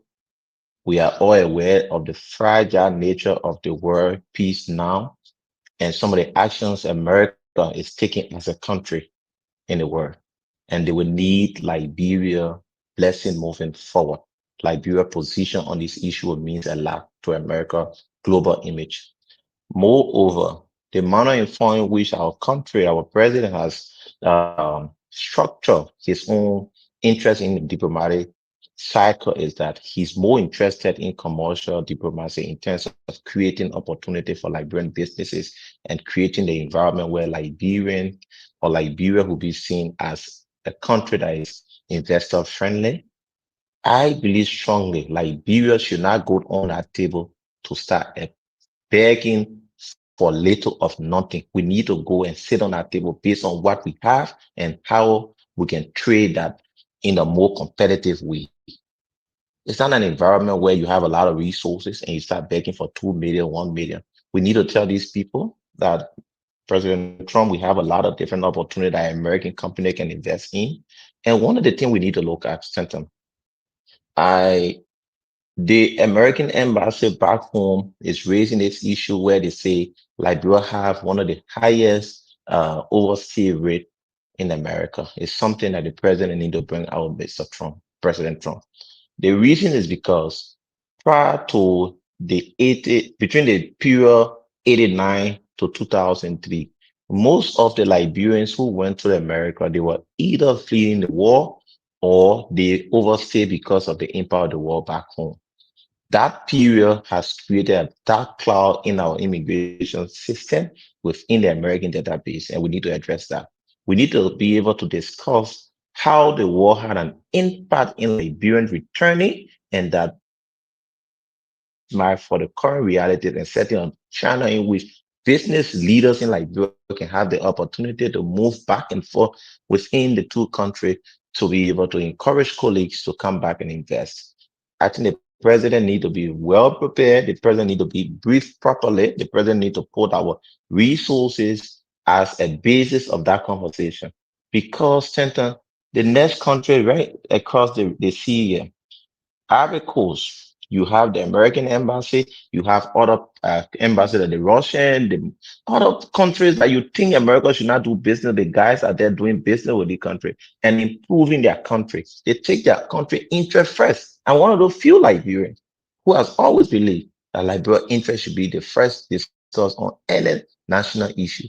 Let us prioritize our country interest. Let the president sell the country based on her own natural resources, discuss the issue of how they believe we can fight corruption and ensure that investors' resources can be protected using our judiciary. We need to look at the judiciary. We need empowerment for the judiciary. We need some accountability from judges, because you cannot have investors bringing in their resources and they believe when someone mismanage their resources, they cannot get justice. So we need to look at it holistically as a country, and the president need to have that time. And there could be there could be nothing better than this opportunity that he could seize and be able to present a more competitive agenda for our country. I feel strongly that it is within his shop now. He needs to be able to sell his government and ensure that we can succeed as a country. So again, I want to say thank you very much and thank you for joining us. Mami, welcome to the show. Let's talk about the upcoming meeting with Donald Trump, Liberia President Joseph Yuma Boakai. Yeah, I mean, it's a good opportunity to interact. To be honest, the U.S. foreign policy, I'm not very versed with it. I don't know what direction they're looking from the development side, because I worked on USAID projects, so I know that their intention is basically they've achieved that. It's basically to crash it. They want to focus more on corporate or commercial or economic diplomacy. They don't believe in aid. Current administration doesn't believe in aid, even in development. If you took it from USAID and put it on a State Department where it is now, and you don't have development practitioners there, I mean, everything is just about interest and negotiating for America's best interests, making America great. President Boakai, I think, should use that time to assure America that Liberia will not be a transit or a breeding ground for attack against America's interests. He needs to assure President Trump, if he had the time to talk, because that is their interest now about security. He needs to assure them that Liberia will not be a breeding ground or a transit point for attacks against America's interests. Liberia will not deliver her safer documents, including passports, to criminals like it was done in the past to attack and invade America's interests. He should speak to reforms in the security sector that have taken place, actions that have been put in place, deterrence mechanism to ensure global peace, where America is a great stakeholder. He should use the opportunity to talk about his presence on the UN Security Council and how they can enter into discussions to protect America's interests. In return, he should be telling America that Liberia is open for business. We have, like Uncle Sam was talking about, we have natural resources that America can exploit, and we can enter into win-win I think he should be bold that we're not looking for aid, we are looking for partnerships. We're not looking for assistance, we are looking for investment. He should be bold using the words to President Trump, because those are President Trump's words. We have natural resources, we have oil. America is looking for the opportunities. We are here, we're willing to work. We'll show you that our borders, our landmass will not be used as transit point. Our civil documents, unlike in the past, will not be used, will not be thrown in the hands of criminals to attack America's strategic interests. I think it should be broader around security and economics, and mostly assuring America on one hand that we will be that buffer, but then also saying, as we are serving as that buffer, we don't want aid from you, we want investment, we don't want assistance, we want collaboration. Thank you, Stanton. Stanton, you muted. Stanton, frozen? I think Stanton is frozen. I think Stanton is yeah, frozen. He's frozen. Who was next? No, you were the last person. I think maybe we can, if there anybody else wanted to add something else to the conversation, maybe we can do that. Yeah, let me just basically say this. Look, we need to be laser focused. President Barker wouldn't have more than, if you were to have a one-on-one President Trump, no more than 15 minutes. We have to be very laser focused. We don't want to take a shopping bag with a whole bunch of things that will lead us. Economic insecurity. You have to do an analysis. What is trade between Liberia and the United States? 292 million. 72 million of Liberian exports to the United States and the rest, right? Most of the American exports to Liberia is what? Used cars, clothing, and some consumer items. What does Liberia export to the United States? Not much, maybe palm oil, so and so and so and so forth, right? So Liberia's arrest agenda. What is the strategic focus of Liberia's arrest agenda? To grow the economy, create income, and ensure prosperity. So what are some of the low-hanging fruits that we can collaborate with the United States for like quick impact? Number one will be power, energy. Energy. We need to tell the Trump administration that we want to invite American independent power producers, whether it's a dam, whether it's solar, whether it's wind. We want to give America an opportunity, Americans, to invest in the energy sector in Liberia. Yeah. What is the other low-hanging fruit for Liberia? In the immediacy, it will be tourism. Ghana beat us flat on year of the return, 30 December, using what should be our number one strength is the whole thing of slavery, but Ghana beat us. One of the reasons why Liberia is so poor is because we haven't marketed the country. Every country is a product, and that product has to be marketed. One of the greatest defects of the Weah administration was that Weah did not use his iconic stature, his Ballon d'Or, his SP award, and all of that to even minimally get on the cover of any American newspaper or magazine. Never did that.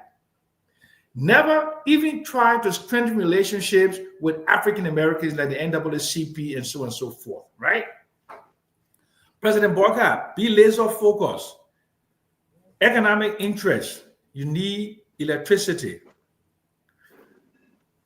American security interest, to serve as a bulwark against the expansion of Russian influence in the Sahel, right?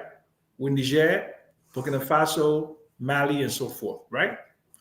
And then it is extremely important to let the Americans know that you want to engage them on a new engagement model because the America is concerned about Chinese influence, Chinese economic and security interests in Africa. How do you balance that? So then it will come to this HPX deal.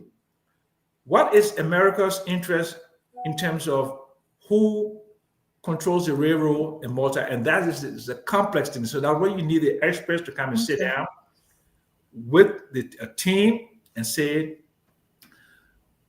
the multi-user railroad, which is an American interest, versus the interest of Mittal on completing their, I think, 5 or 9 year remaining on their concession agreement. Okay, So Uncle Sam. keep it very narrow and don't make it like a shopping basket, just on economic and security with some limitations. That's what I would propose. All right, let's go around so we can close this topic and move. Phoebe, do you have anything else you would like to add to the discussion about the invitation of President Barker to the African Summit? Yeah, so like I always said, I'm not the one that favor the aid mentality where we go around begging countries for help, because we have all that it takes to make Liberia better if we use our resources better. So, and I agree with Mohammed's point on the issue of partnership. So, if you want to strike a deal, you should be looking at strategic partnership. How do Trump has his own agenda, so that's why he's calling them. So Baka also must have his own agenda also for the country.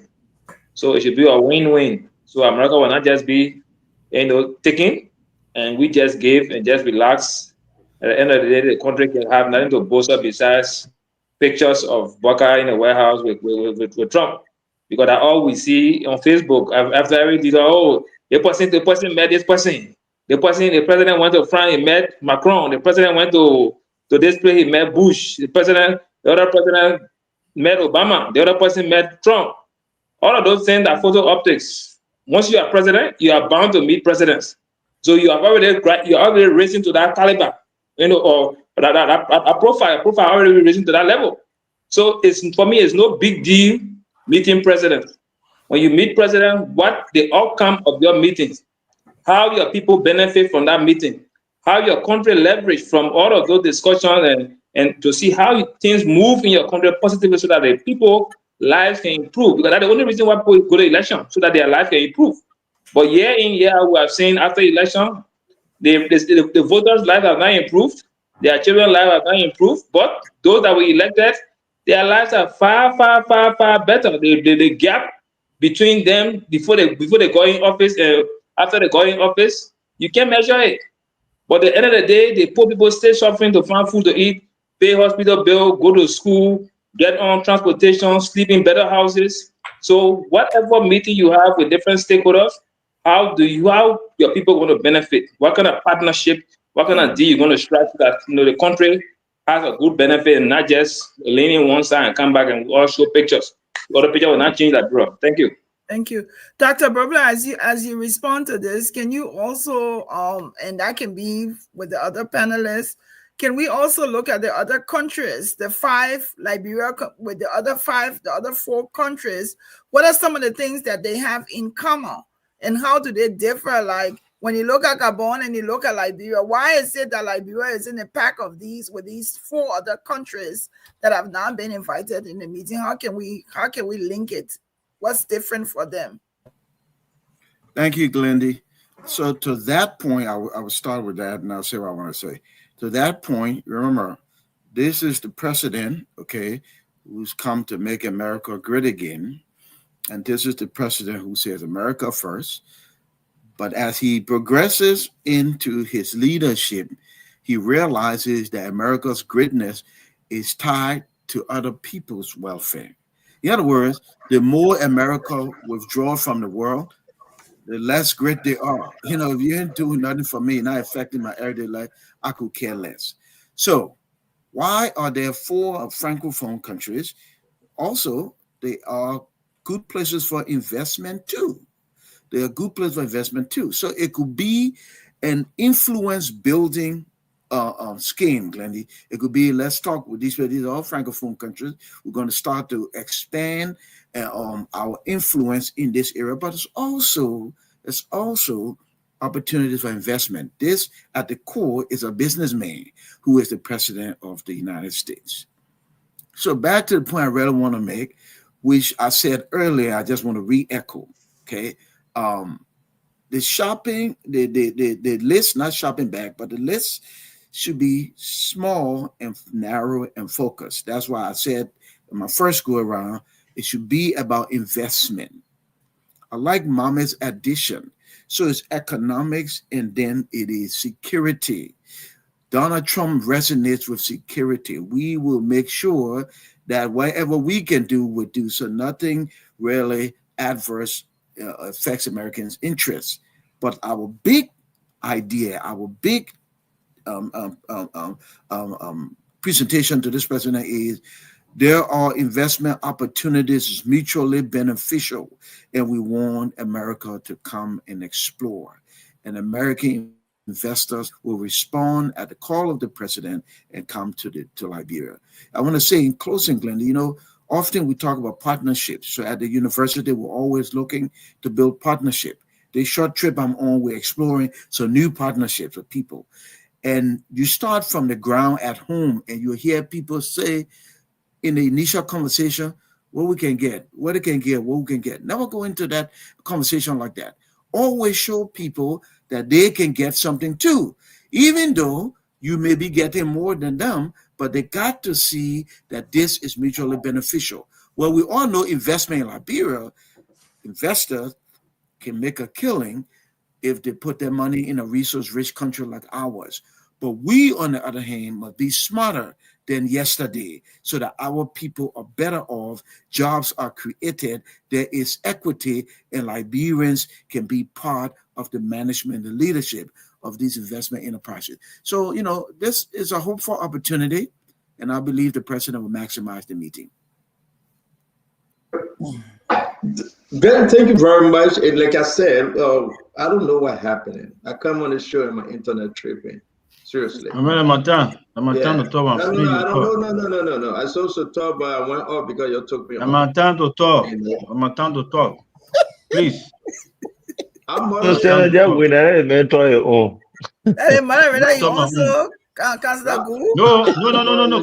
Kenny, you the moderator. I tell you, you the moderator. In my absence, I appoint who will be in charge of you just pop in the lap, pop. It's that moderator. And now I'm begging the pop. I'm send on the moderator. Don't embarrass him. Look, I just will come out to you. One maybe the moderator because he and Glenny will not get it long. You know that. Glenny can be the moderator. Go ahead, President, talk. Go ahead, talk to us. It's not important anyway what you're about to say. So let's hear you. You what? Let's hear you talk to us. No, don't talk anything. Say not important. Counselor, go ahead, Counselor. The men know how to step on your corn. The men have finished stepping on you get there. I would say Counselor taking you serious. Counselor, go ahead. Look, let me tell you something, right? Like I said earlier, Sis Lady and everyone, Liberia should be, at a higher place with America than where it is today. And I no longer going to be the person celebrating invitation. I'm more concerned about the results. Like I said earlier in my opening, I will celebrate the result of the meeting, and I'm not celebrating the meeting. Because Liberia should be at a place where you pick up phone and talk to the President of the United States regularly. But I don't know where I think we have lost it. Liberia was a country where the likes of Steve Biko, the late Nelson Mandela, they had to come to Liberia to get passport. They had to get a Liberian passport to go to the UN. That was Liberia. Today we lost that. Today we are celebrating invitation. We didn't honor President Seli. Her own she tried because at least she brought President to Liberia. So we said our cut and paste. Other people fighting, celebrating. Other people say no. They cut and paste the picture. Today President Boga is in the same thing. Let me tell you, the invitation, that news is an achievement to President Boga as a person. But they're not news to Liberia because Liberian president have been going to the White House. But for President Boga, that news because the first time going to meet the president, maybe also of the United States of America and going to sit in the Oval Office. So that news for the president. But for Liberia, it's not news because Liberian presidency has always been represented, always gone to the White House. What are you saying? Only Charles Taylor will know her issue. And he was invited. Uncle Sam is here. He was invited to go to the UN General Assembly.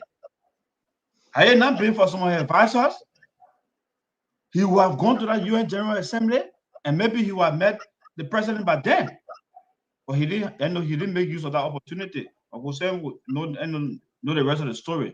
So for me, I'm more particular and more concerned about the outcome of that meeting. Too many things we are hearing, I will not say. Too many things. There are some positives, there are some negatives. I will wait. I pray that the president is prepared to go and represent us ably as a nation.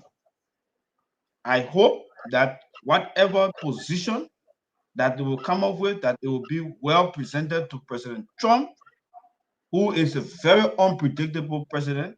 A man I love him because of the bold, like I said, he's unpredictable. But I hope that the president will go and present a better case this time around for Liberia than what has happened in the past. So I'm waiting for the outcome. It's what I will celebrate, but not the invitation. Thank you. No, I mean, I think that is very powerful to put all joke aside. You're waiting for outcome. What outcome are you waiting for, knowing everything that is happening?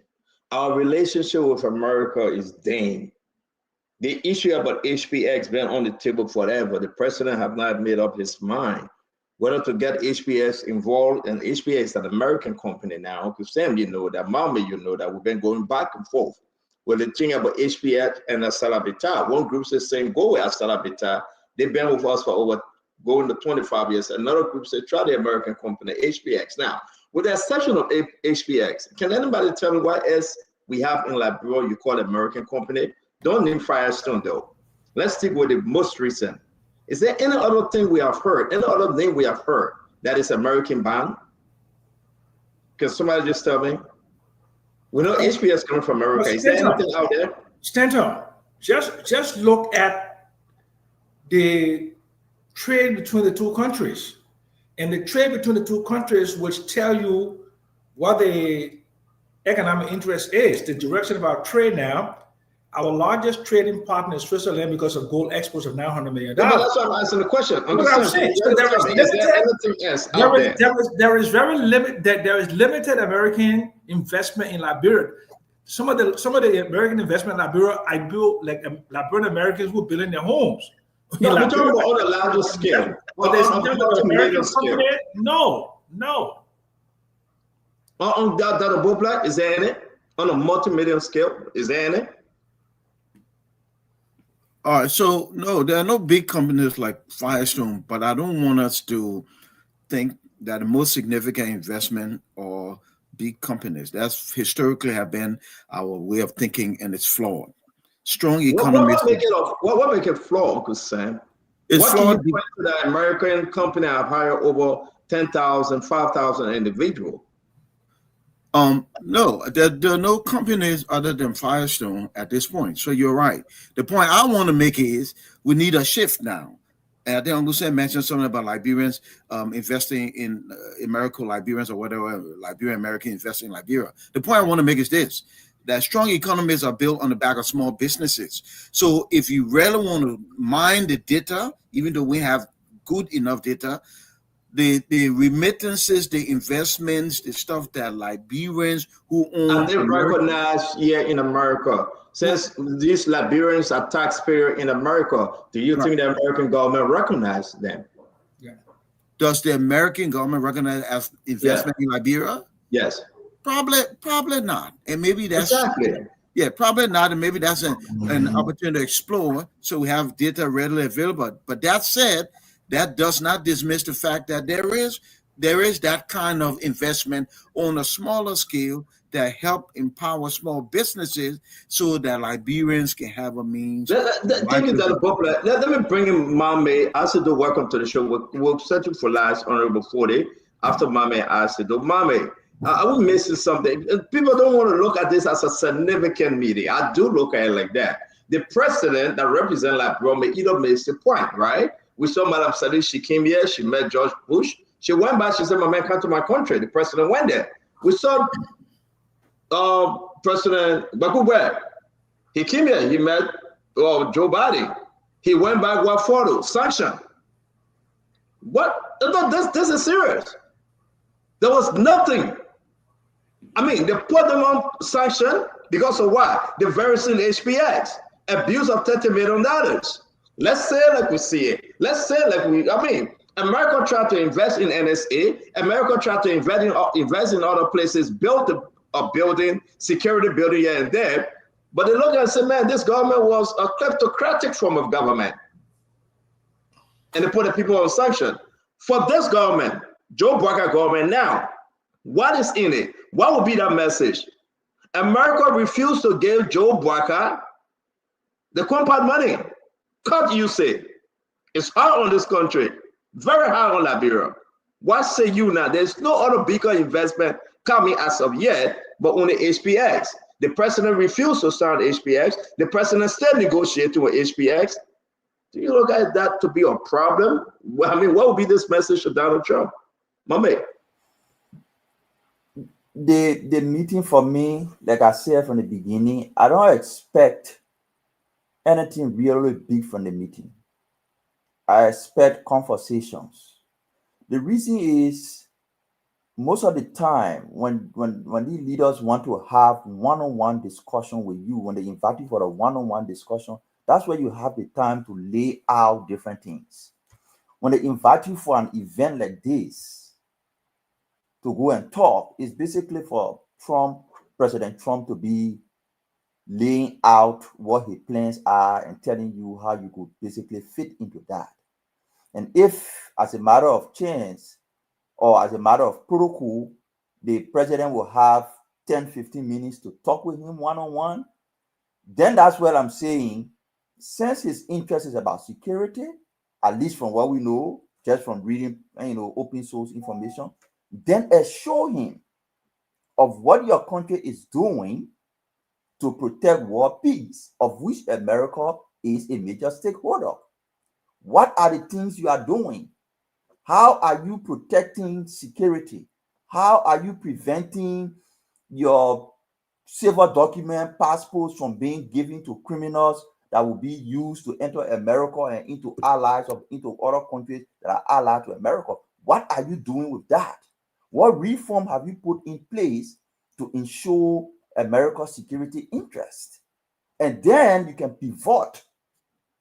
After giving that assurance, you can pivot to the issues of economics. Where are we? How can we open up for business? What are the business opportunities for partnership? And be bold that we're not interested in loan, we're not interested in grant, we're not interested in aid, we're interested in partnership. This is what we have. These are the type of things we can do. And I think that's why we come out of that meeting. I don't expect it. If it was a direct invitation, come to the White House, let's talk, then I will be more optimistic. So a lot of good things will be happening. The president is inviting the president of Liberia. That's something special he wants to talk. That when now my antenna will be up. But for this one, it's just a conversation. Trump will be laying out what his plans are, and President Baka, if given the opportunity, will speak to him briefly on some of the things we're talking about. But we can go to ASIC. Let me now open that other discussion. So thank you very much. ASIC, talk to me. You muted. Oh yeah. Well, Stanton, thank you. This is Very important information. The first off, let's put it out there that it's a good thing for Liberia's president to be invited by the Trump administration. I think an opportunity can be gathered from there for something, whatever that thing is to happen. But it is also a good thing when we are talking to the people listening to us to get a picture of what could possibly result, though we may not have all of the information as to why they were selected. But there are a few things we can take off from our own reasoning on everyday's happening. First off, we know the Trump's administration foreign policy is based on the American first mantra. So you will get the understanding that any other foreign engagement Trump has, it is one that will put America's interest at the center of that discussion. And when you were to do a little research like I did today, the Trump administration basically has about 5 key areas where they focus their foreign policy. I would take 3. Let's say 4. One is economic engagement for American interest. 2 is security and stability for American interest. 3 is democratic governance that reflects American interest. And the 4th one is countering external influence that reflects American interest. So you know that Trump's engagement with the outside world is always going to be based on these foreign policy issues. There's another thing we want to think of. We want to come up with reasoning on why 5 countries, not 7, not 8. President Trump did not invite Ghana, did not invite South Africa, did not invite Nigeria, did not invite Egypt. I mean, the biggest African powers have not been invited. Rather, President Trump invited the Gambia, Guinea-Bissau, Senegal, Liberia, Mauritania. Think about it, why for? Few little things that we've gathered, a few issues. Discussions, one, is going to be very heavily centered around now. These are speculations based on what we've gathered, reading here and there, reading between the lines. The issue of immigration, visa overstays. You know, President Trump has used that as a major arm of engaging foreign powers. Immigration, overstays, and all of these things going to be centered on that. Why is Liberia included? If you remember of recent, there has been many inside news that may not have been to the public, that indeed a lot of external influences have been penetrating the sole purpose of Liberia. If you went back a little bit, you remember AFRICOM delegation was in Liberia. That would be a major issue one want to assume. But to sum everything up here, Stanton, it is a good thing for the president to be invited, whatever it is. But we know, like Goose said, and I want to agree with him, being invited is one thing, getting to the end result of after the invitation might have concluded is another thing. By that time, we will know exactly. It is very possible that the president comes from there with some economic agreement, with some. I don't think the issue of aid will be major because we all know Trump is cutting down on the issue of free money, but something. It could be you gave this, I gave you this. I will take this, you give this. But we all know that at the end of the day, it's going to absolutely be on things that impact America's interest. We talk about the votings at the UN. Liberia has voted. Do we expect that not to be included? No.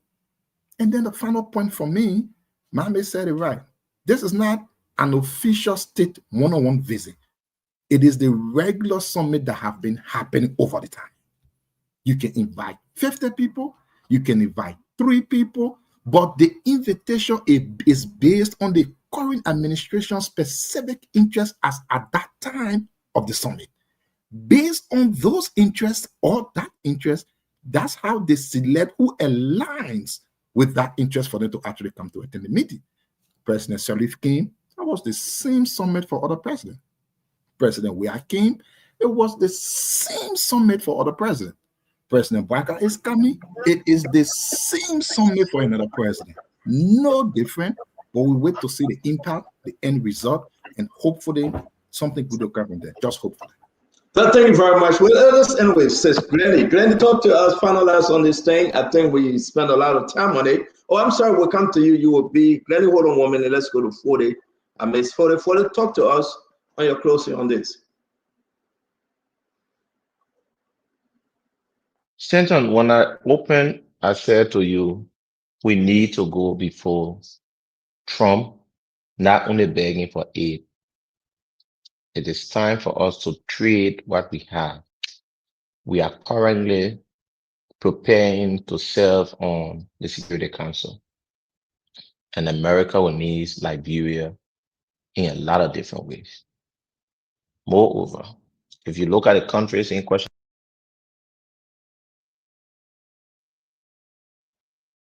they have invested a lot into energy. And if you look at our energy sector here, the productions of current, you agree with me that a lot need to be done. And if we are encouraging investors in America to invest in this sector, within the region, in almost all of the countries in question, America has not invested a lot into the energy sector in all of these countries that have been impacted. We need, Uncle Hussein said, China. For me, I believe if you look at the region, China has invested billions of dollars into the energy sector. We are going to discuss as a country, we need to be able to understand that we should put Liberia first, irrespective of President Trump putting America first. We need to ensure that we can be able to sell the agenda of our country and tell him that Liberia can be the friend and the partner. We need to be very frank. Yes, almost all of our presidents have been invited to the White House, but it is how you use the opportunity. It is how you present the case of your country that create create an opportunity into something that you will see much tangible. So if President Bogga is going to the White House, my own thought is that advisors around the president need to put their feet on the ground, need to bring all of the issues because Trump could take you unaware. Trump is not a guy you can predict easily. You need to be prepared. You need to understand that your country is what you're going to sell because he might bring something separate from the real conversation you went through about. So I feel strongly that going to the White House, you need to be able to even put Trump on his back foot because this guy, biggest thing is to protect his country interests. And we as a country, serving on the Security Council, we have a lot to offer. I will encourage and will ask the president to pay a lot of attention to encourage the American president to see how American investors can move into the energy sector. It means a lot to us. It will help to improve our own local industry. So well, let me ask you. I mean, sorry to interrupt you. Are you the chair on concession? Are you the chair on something in there? Yes. Yes. On concession, right? Yeah. So now the president have done nothing with the HPX. You'll be engaging the American president. Let me say this to you. Let me say this to you. What's your position now? Let me tell you this, Trenton. We cannot use a single company and say we'll manage our country interests only because the government is negotiating with a partner. No. The issue here, Trenton, HPS is not America. There are few American investors who have interest in our company. Look at this, the holdings. Our issue, if we want to merge Israel with the interests of America as a country, we need to have a second thought about the conversation. What I believe HPS is not before the legislature. HPS is still before the executive negotiating the interests of the country. There's nothing wrong about that. 40, you are making my point. There's nothing wrong about that. 40, my brother, you are making my point. Representative Famberley, you are making my point. HPS been around the block for a minute now, right? And everybody, we've been all discussing it. You are telling us it's still with the executive. Who's the head of the executive? Who's the head of the country? Mr. President. The president. Probably again, the if it's not president. before you guys, then we're in a problem. The slow walking. No, we are not in a problem, Stanton. We are not in a problem. No, no, no, no. I will not go down that route with you. We are not in a problem. What you told your own, let me tell my own now, right? But I didn't conclude. Yeah, conclude for them.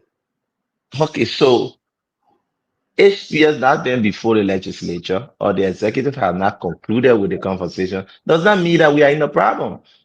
What that speaks to us is that the information, the investment has not reached to a point where the government believes it supports the interest of the country. And we need to be very clear. We are not in rush to auction our resources.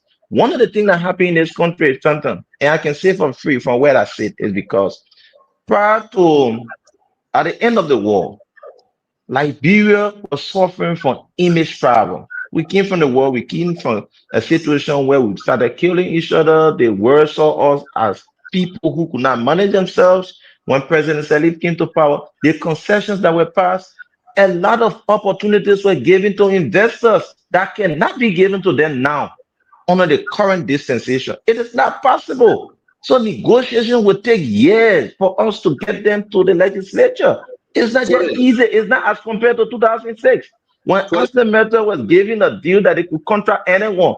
China was giving a deal that they could contract anyone. No, you cannot do that anymore. It's not possible. Yeah. Thank you very much.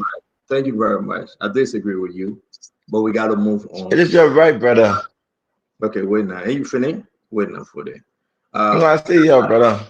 Yeah, no, just mute yourself now because we finish hearing your own. But I would just say it before Sis Glennie come in.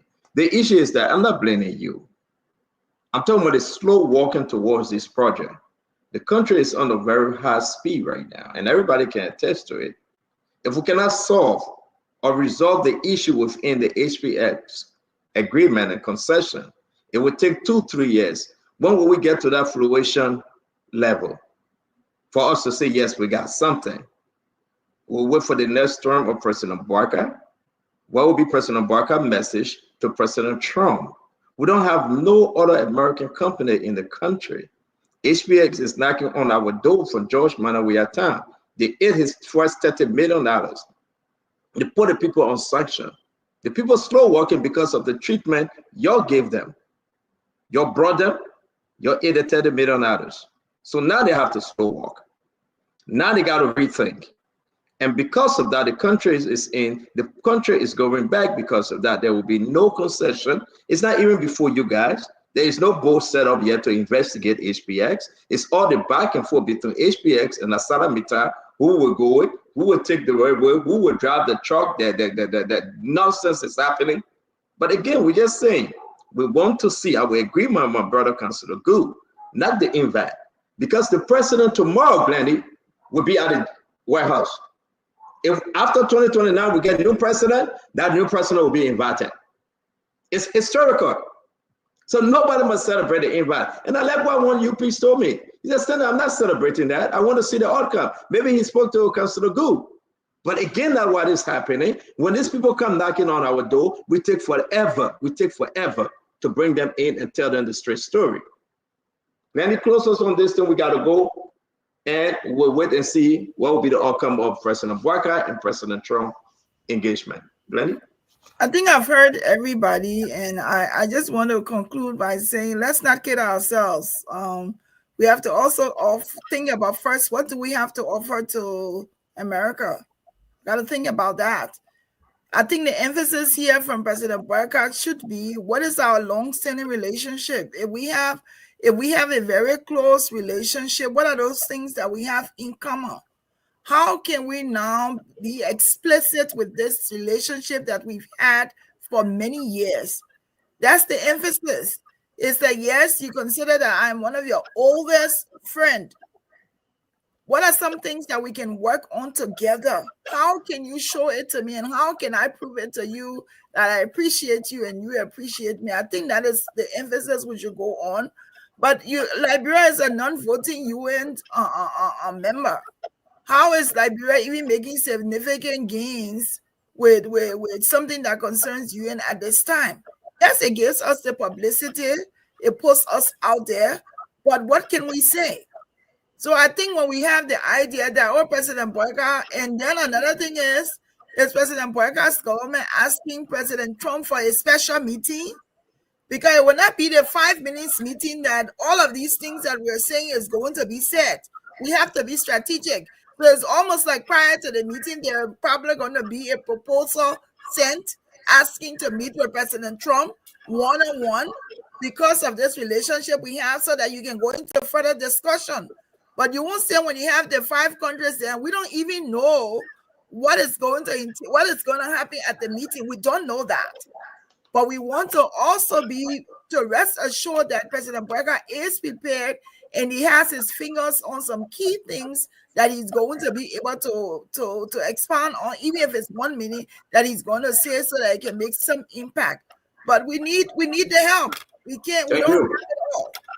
No, thank you very much, guys. We want to say thanks for joining us. Continue to share the show. We got Uncle Sam Jackson is here, Phoebe Harris, Dr. Bopley.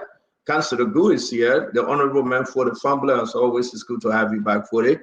We're going to bring in Mame, as you do, and our sister Glendy. We say appreciate you. Go on Facebook, go on YouTube, and let's share the show.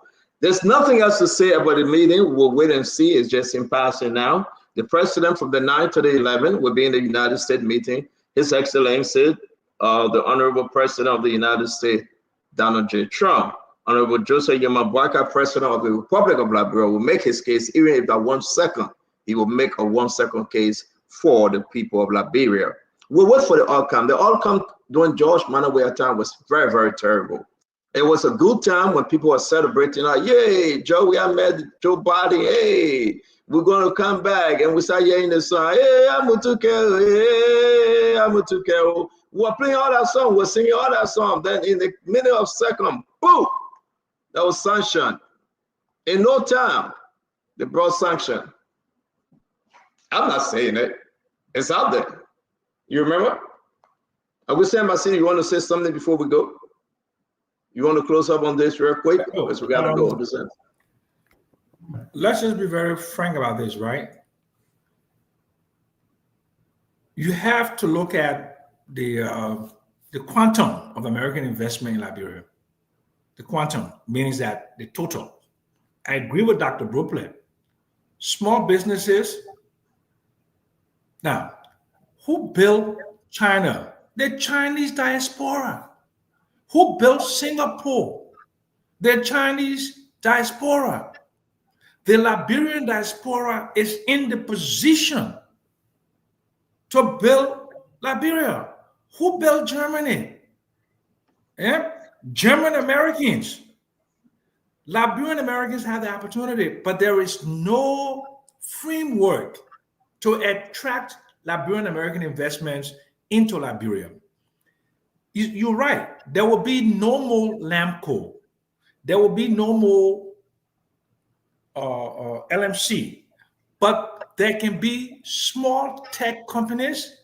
There can be small manufacturing companies.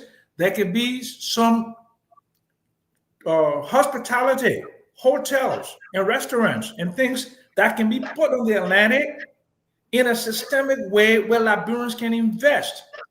You can also create a sovereign wealth fund for Liberians to invest in that sovereign wealth fund to build your country.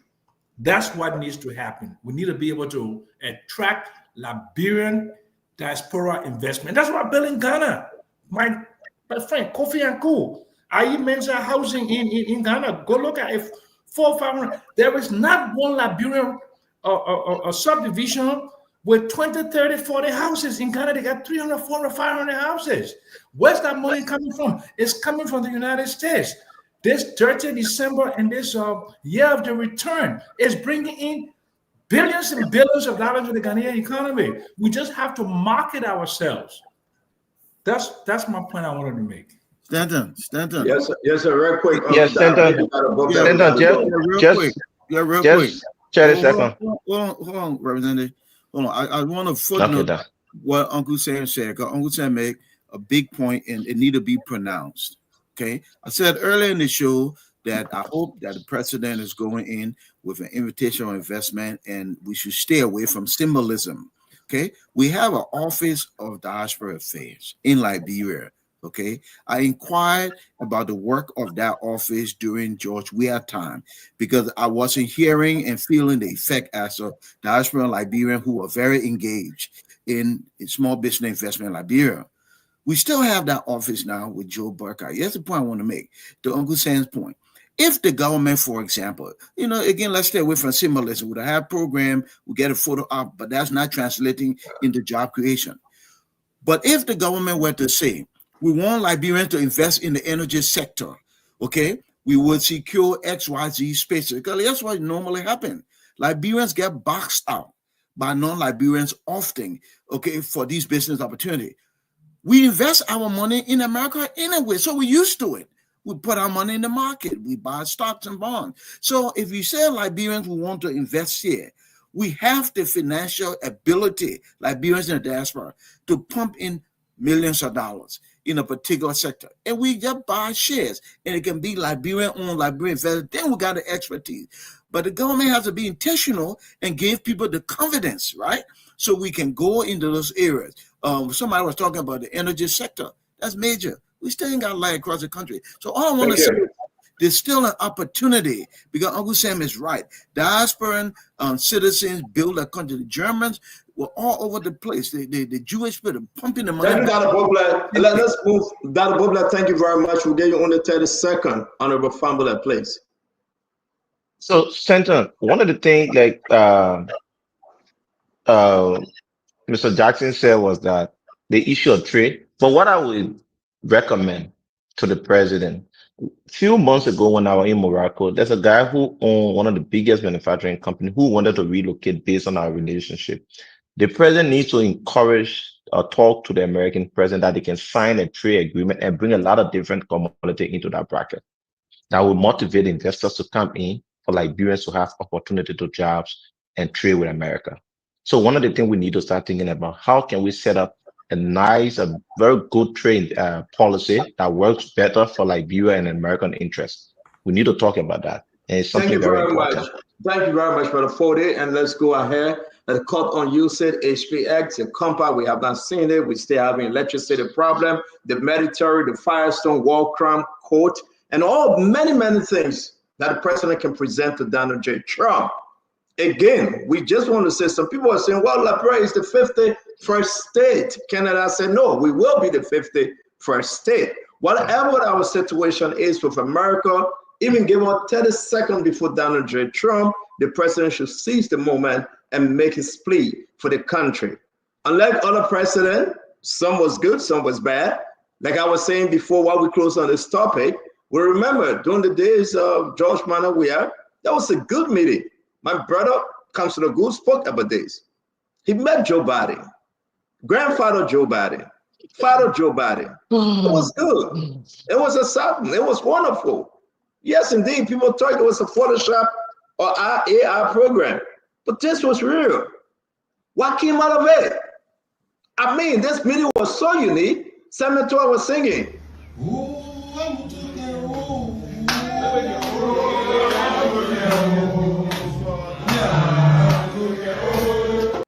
I mean, just after the compact, just after that, 720 was singing. They were celebrating.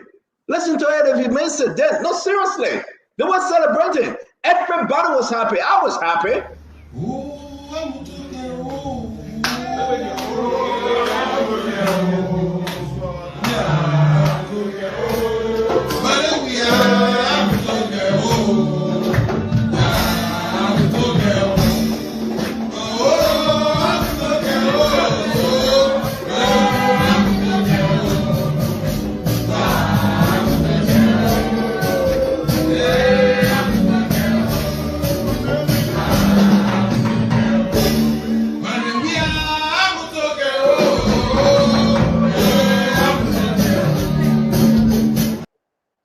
A great moment. It was a wonderful moment. Everybody was celebrating.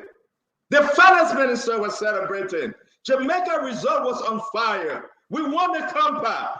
President, we are meeting Joe Biden. It's over. I mean, people are wasting water on their head. It was a There's going to revival. be a lateral movement. Lateral movements. Lateral movement across the earth. G12 were on fire. Election was, they were seeing victory inside. At the end of the day, guess what happened? American government, bam, bam, bam, bam, bam, leveraging tools for promoting accountability and center global corruption. Boom! Samuel Twelve sanction. Boom! Jefferson Koji sanction. Boom! Everybody's like, but what happened? It was the close of the meeting. I'm afraid. Listen, guys, I do not want to joke about this. I know where you're going. I know where you're going. So take it from me, man. I know where you're going. That right after the meeting with President Trump, we should not be seeing sanctions flowing coming back. I don't want to see visa who are into crooked deal with oil blacks. But of the potential sanctions. Listen to me. You stop that. You stop that. Visionism. No, you stop it. You stop it. No. Please listen to what I have to say to you. There is no. Please leave us alone. Uncle Sam, please leave us alone. Go smoke your cigar. Uncle Sam, I know how to make you play. Uncle Sam, I know how to make you play. Please leave us alone. Go smoke your cigar, please.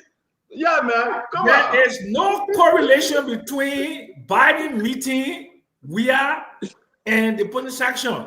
If you look at the timing, we passed that level. Let me finish now. You get no, we want you yet. I'm not I come here to die. My time finished. Let me go.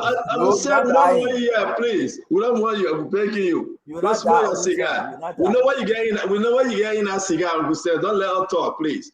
But guys, let's move on. It's always good to have you. Let's have fun tonight. We want to say thank you for joining us. Uncle Sam running away. While we talk about this, guys, but on a serious note, though, let's talk about the COFA indictment. I want to bring you Councilor Guya. Then we'll go into the port decentralization. We'll talk about CDA.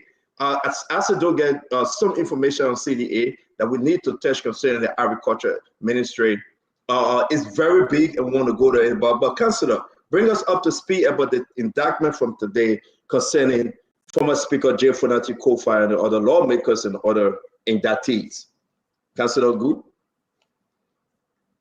So last evening we discussed about the possible unsealing of an indictment. You, in fact, brought it up, and today we saw that that the indictment is up. The same charges that were seen in the magisterial court's writ are the same charges that are being outlined in the indictment. I have not been able to get the full indictment, but even if I'm able to get it, I will not discuss it because it is the government's case. It's our case, come with the government. It's our case. And my colleagues believe that they have the evidence. I'm now on the trial, but my colleagues there believe that they have the evidence. They've gone before the grand jury. They've been able to convince the magisterial court to get probable cause to send the case upstairs to the grand jury. They've been able to present the pieces of evidence before the grand jury to establish probable cause for the indictees to answer to those charges. So we look forward to the hearing of the case. Now that it's up, they've been I think they've been served. They are under the jurisdiction now of the criminal code A, and we expect that the case will be on the docket of the August term of court, and hopefully it will be assigned for trial, and they'll go for trial, and whatever outcome that we experience will be the law. If the evidence is strong, and they can convince the jury or the judge if there's a jury sitting or there's going to be a bench trial, they'll be found guilty. If they cannot convince the jury or the judge sitting as trial of the law and facts, the people will walk up free. That's what I said the other day. There is a prosecutorial equation that talks about accusation plus evidence beyond reasonable doubt is equal to conviction. Accusation plus evidence with reasonable doubt is equal to acquittal. Thank you. Thank you very much. So Thank you. We'll look forward to seeing that. Thank you very much. Let me bring Fubi. The indictment is in the chat room. I'm sorry, Councilor. Maybe you just choose not to talk about it because you're part of the justice system. I respect that. Fubi, let's hear you. This indictment, you went over it. You have all the different counts. Now it is presented to Fanati Kofa and the rest of them. What say you? Yeah, so I think the only thing I don't know, maybe that oversight, I didn't see Priscilla Cooper's name on the list. So that one thing that I noticed. Then, so what's the issue with her? Is she having separate trial or something that we need clarity on? Or if they have draft charges against her, we also need clarity on that. But I think, like I've said before, and like everybody will say, we're all interested in knowing what actually happened on December 18 at the Capitol building, who all were involved in the burning of the Capitol building after 75 years of the laying of the first cornerstone, the first brick. That building came down with fire. So we all want to know the outcome of this investigation. And we might not like the police, we might not like the justice system, but we don't have different police to go to. We don't have different court to go to. We have to deal with our system that we have, whether we trust them or not, whether we like them or not. And all those accused that were formally indicted today, they are all innocent until proven guilty. Though some of them are still in jail, some are also on bond, some are at large. But at the end of the day, we look forward to a fair trial for all of them. And it's good for their record as well. So if they can go through this and come out of it clean, not being guilty, that sets the record for them and their generation. People will say, look, once upon a time, my father was accused of this and he went through it. At the end of the day, he was free. If they are not, they are guilty, they face the full weight of the law. So that these people can know that you cannot just get up and do things because you want to do them, for the sake of power. And for the young ones that will always allow themselves to be used. Today, a lot of you in jail, you can be built out because you guys are viewed as flight rigs. So at the end of the day, you spend all your entire time until the entire trial is over. The last time this guy murdered funeral, I think he asked for a special excuse to get out and they denied. So imagine that you're in jail, your mother died, you can't attend a funeral. So all of this don't be used by politicians for any reason. And at the end of the day, play a part, support people for whatever reason you want to support them, or don't allow them to use you for any reason. If you are actually used to burn down the Capitol, don't get yourself involved. A lot of the young people out there, this is something that you should learn from. Because at the end of the day, when you saw other guys were arrested, nobody went to the prison to go for them. Well, as soon as the big guys were arrested, the whole place became crowded. You saw political leaders, other people going there in sympathy, trying and were even celebrating that they were released on bond. So those are things that Fubi, thank you very much. Let me put this up. It came today. Something is missing here. The last time we spoke about this, Councilor Gu said the Austin you don't want to put Austin as one of the charges. I'm not seeing it. Maybe I'm blind. I've been going over it though. Let's look at the nine different. Are they charging them? Am I missing something here? I consider.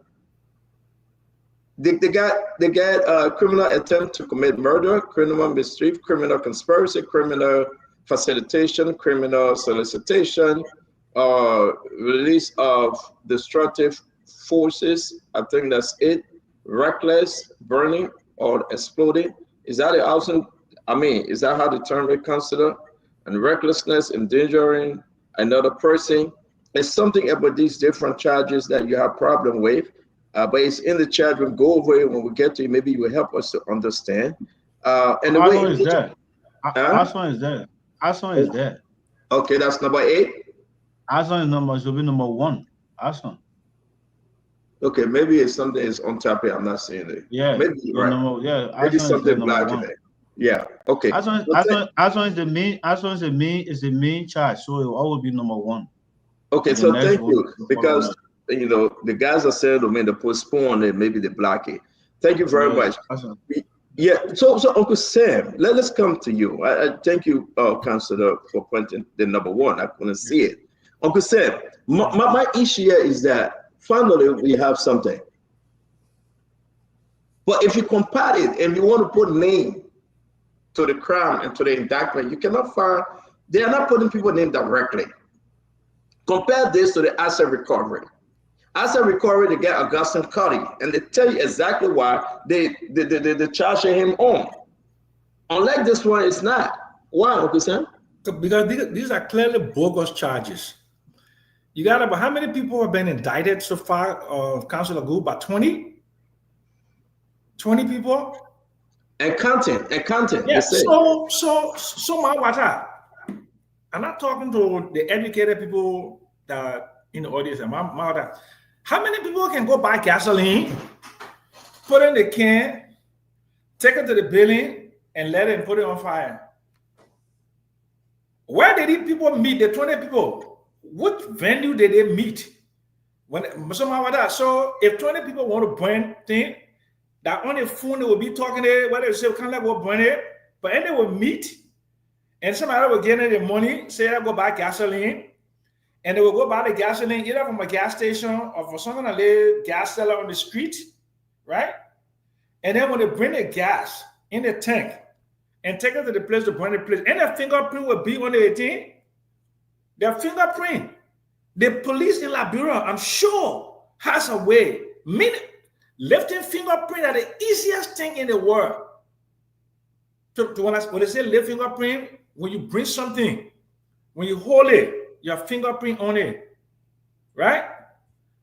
The other thing is, the police, they said they brought some Fiamumu firefighters, they were retired, who are friends of my friend Buster, brought them through Winfred Russell, them from Minnesota, to try to go get us money to help themselves.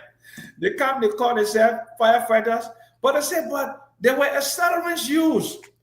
But we don't know what accelerants were used. So in this further investigation, so the government now wait to do the further investigation. They just say we'll take the boat to court. And then they try to, one of the piggy, why in the Yanti, they try to frame the begin to run away to a cousin house in Ghana there. Oh, they say they finish catching one big arsonist. And so he will call for that knee, he will throw this and see what they need. So you start forcing the picking, you offer him 10,000, 50,000, 100,000, 200,000. My water. How many people will bring the one capital? That 20 people. And the fanatic cover that you know, the Jackson Sibo, the highly intelligent, probably one of the highest IQ in the Liberia legislature, that he didn't want to go stand up a grown man, okay, to go buy what do you call it, 5-gallon fuel on the street to say they go burn capital in the night. Just stop joking. Look, we want peace in this country. Capital was burned, clearly. It was burned.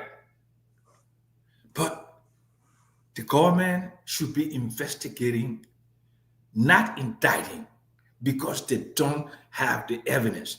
And I'm not a lawyer, but I got 3 daughter lawyers and I'm married to a lawyer. There's something they call beyond reasonable doubt. What they call beyond reasonable doubt? When you want to put somebody in jail for some kind of crime, it must be so tight. You must have all the evidence. So when anybody says, yeah, the man did it.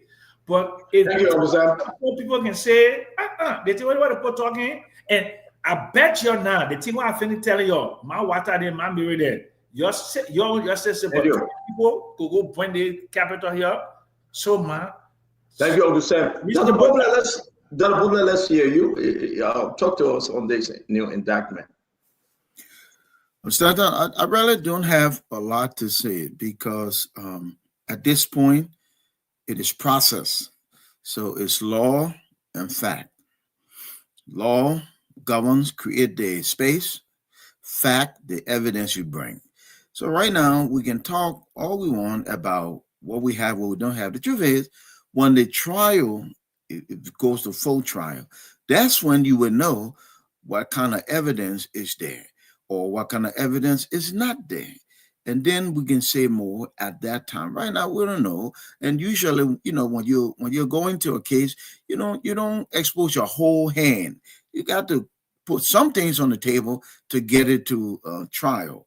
But you're supposed to whole hand. For me, I'm just particularly concerned about due process, about fairness and transparency.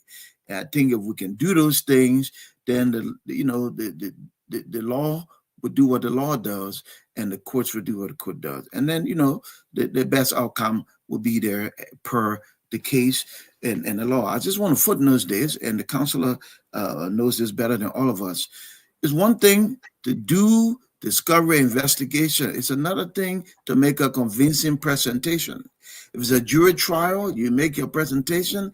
If the jurors are not convinced, they're not convinced. If they are, then they are, and then they render a verdict accordingly.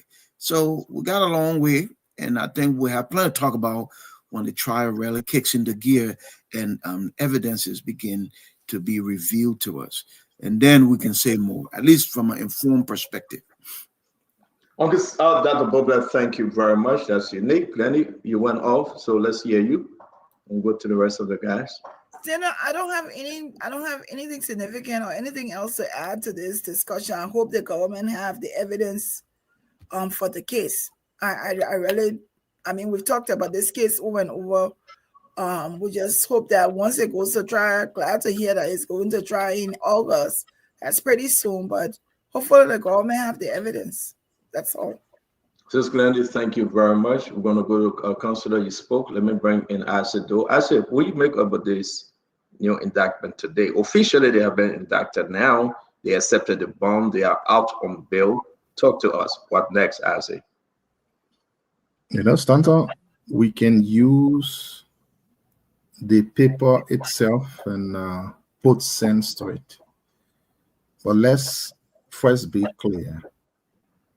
This is a childish, bogus, and very frank, stupid case. Not the burning of the building. The burning of the building is significant. And I've said repeatedly, President Boakai, Richard Kuhn, even the brother on here, David or James Collier, they know who burned that building. And I know those that actually burned that building will account. But let me read this before I go to the evidence they say they got, and let's make sense out of it. They say this is count 6. It's on page. They didn't list the page there. Stanton. Yes, sir. Sorry. Will you ask I'm talking when you don't take his word back? You would because to allege on an issue that there's no fight being presented is not something that we should do on the show. Okay, so let's ask him to take his word back. Yes, No, so he's not finishing. Ask him to just take it back. Okay, the brother on the show, then just take it back. We've been on the show before. Let's give him the chance to finish. So that crossfire now stand down? No. You'll wait for your time. Then tell him to take it back now. Because I'm no patient to wait. He can't make a blanket statement and you say he can't take it back. Honorable Foley Family, please, let us finish. I beg him. It's just simple things. Stand ask him to take the word back. The evidence presented, family had no knowledge to tell you who was involved. So Honorable let us take it back. Easily. For it, I beg you, just wait. Let us say for the answer. Can you proceed, please? So you ask him when he's So finished? you win that. When he's done? Watching the show. I'm hearing everybody speaking for it, please. Okay. So go ahead. Yeah, thank you. I can continue and I can take it back again, just to take it back. President Barker, Jeremiah Kung, the brother that on the show your Fode, they know who burned that Capitol building. And they will pay for it when the time comes in the future. They know. Let me read what I wanted to read. It's on count 4. And people, let's make sense out of this. It says, meanwhile, and you co-defendant Eric Suze, while planning this devilish attack on the 17th date of December 2024, you were on audio using GSM same number, +23 number is there, and making a call and or telling co-defendant Thomas Isaac that you and co-defendants were in readiness to receive gasoline to commence the arson attack on the Capitol. In another audio recording, you defendant Eric Suze can be heard saying to your co-defendants that we decked the police officer, Sergeant Amara Belete, and left him lying on the street and have taken his service weapon away and gave it to a former police officer. Let that sink in our heads. Has there been a time when a police officer's arm was taken from him and that arm has never been returned since then? Why is the police not telling us which officer arm has been taken?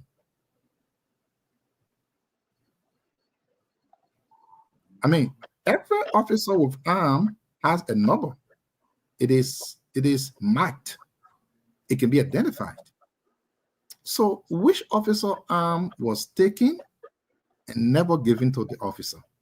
Why has nobody heard about it? And lying on the floor, the mean he was killed. Lying there, we took his arm.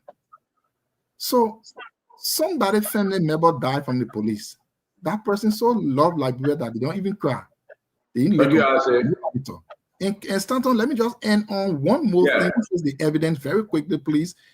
I have the evidence here. I beg you. Now they say one thing. This is after everything they've presented, and the evidence to everything they presented, they say evidence. Just before the foreman of the grand jury could sign, police charge sheet, witnesses statement, audios, recording, and photo. Stanton, if you and I are talking on this phone, and that communication is recorded, that communication can either be recorded from your phone or from my phone. No other phone can record it. Thank you, Isaac. Hopefully, the police can bring that phone that did the recording for people to hear the recording from that original phone. Doesn't make sense. Thank you. Also, thank you very much. Thank you. Again, Amala, Mohammed, you want to go ahead and address it? Go ahead, consider real quick before Ambula comes in. So I just wanted to clarify something.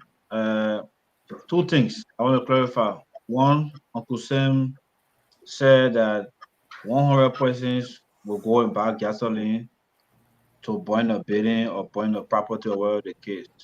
It doesn't require 100 persons to light a matches to burn a building, but 100 persons can be charged with burning a building. Why? Because 100 persons were present. They all planned. They got the gasoline. They were on the scene. Man, you're talking theory, man. You're talking theory, and I know practice that, man. Uncle Sam, I respect you. You are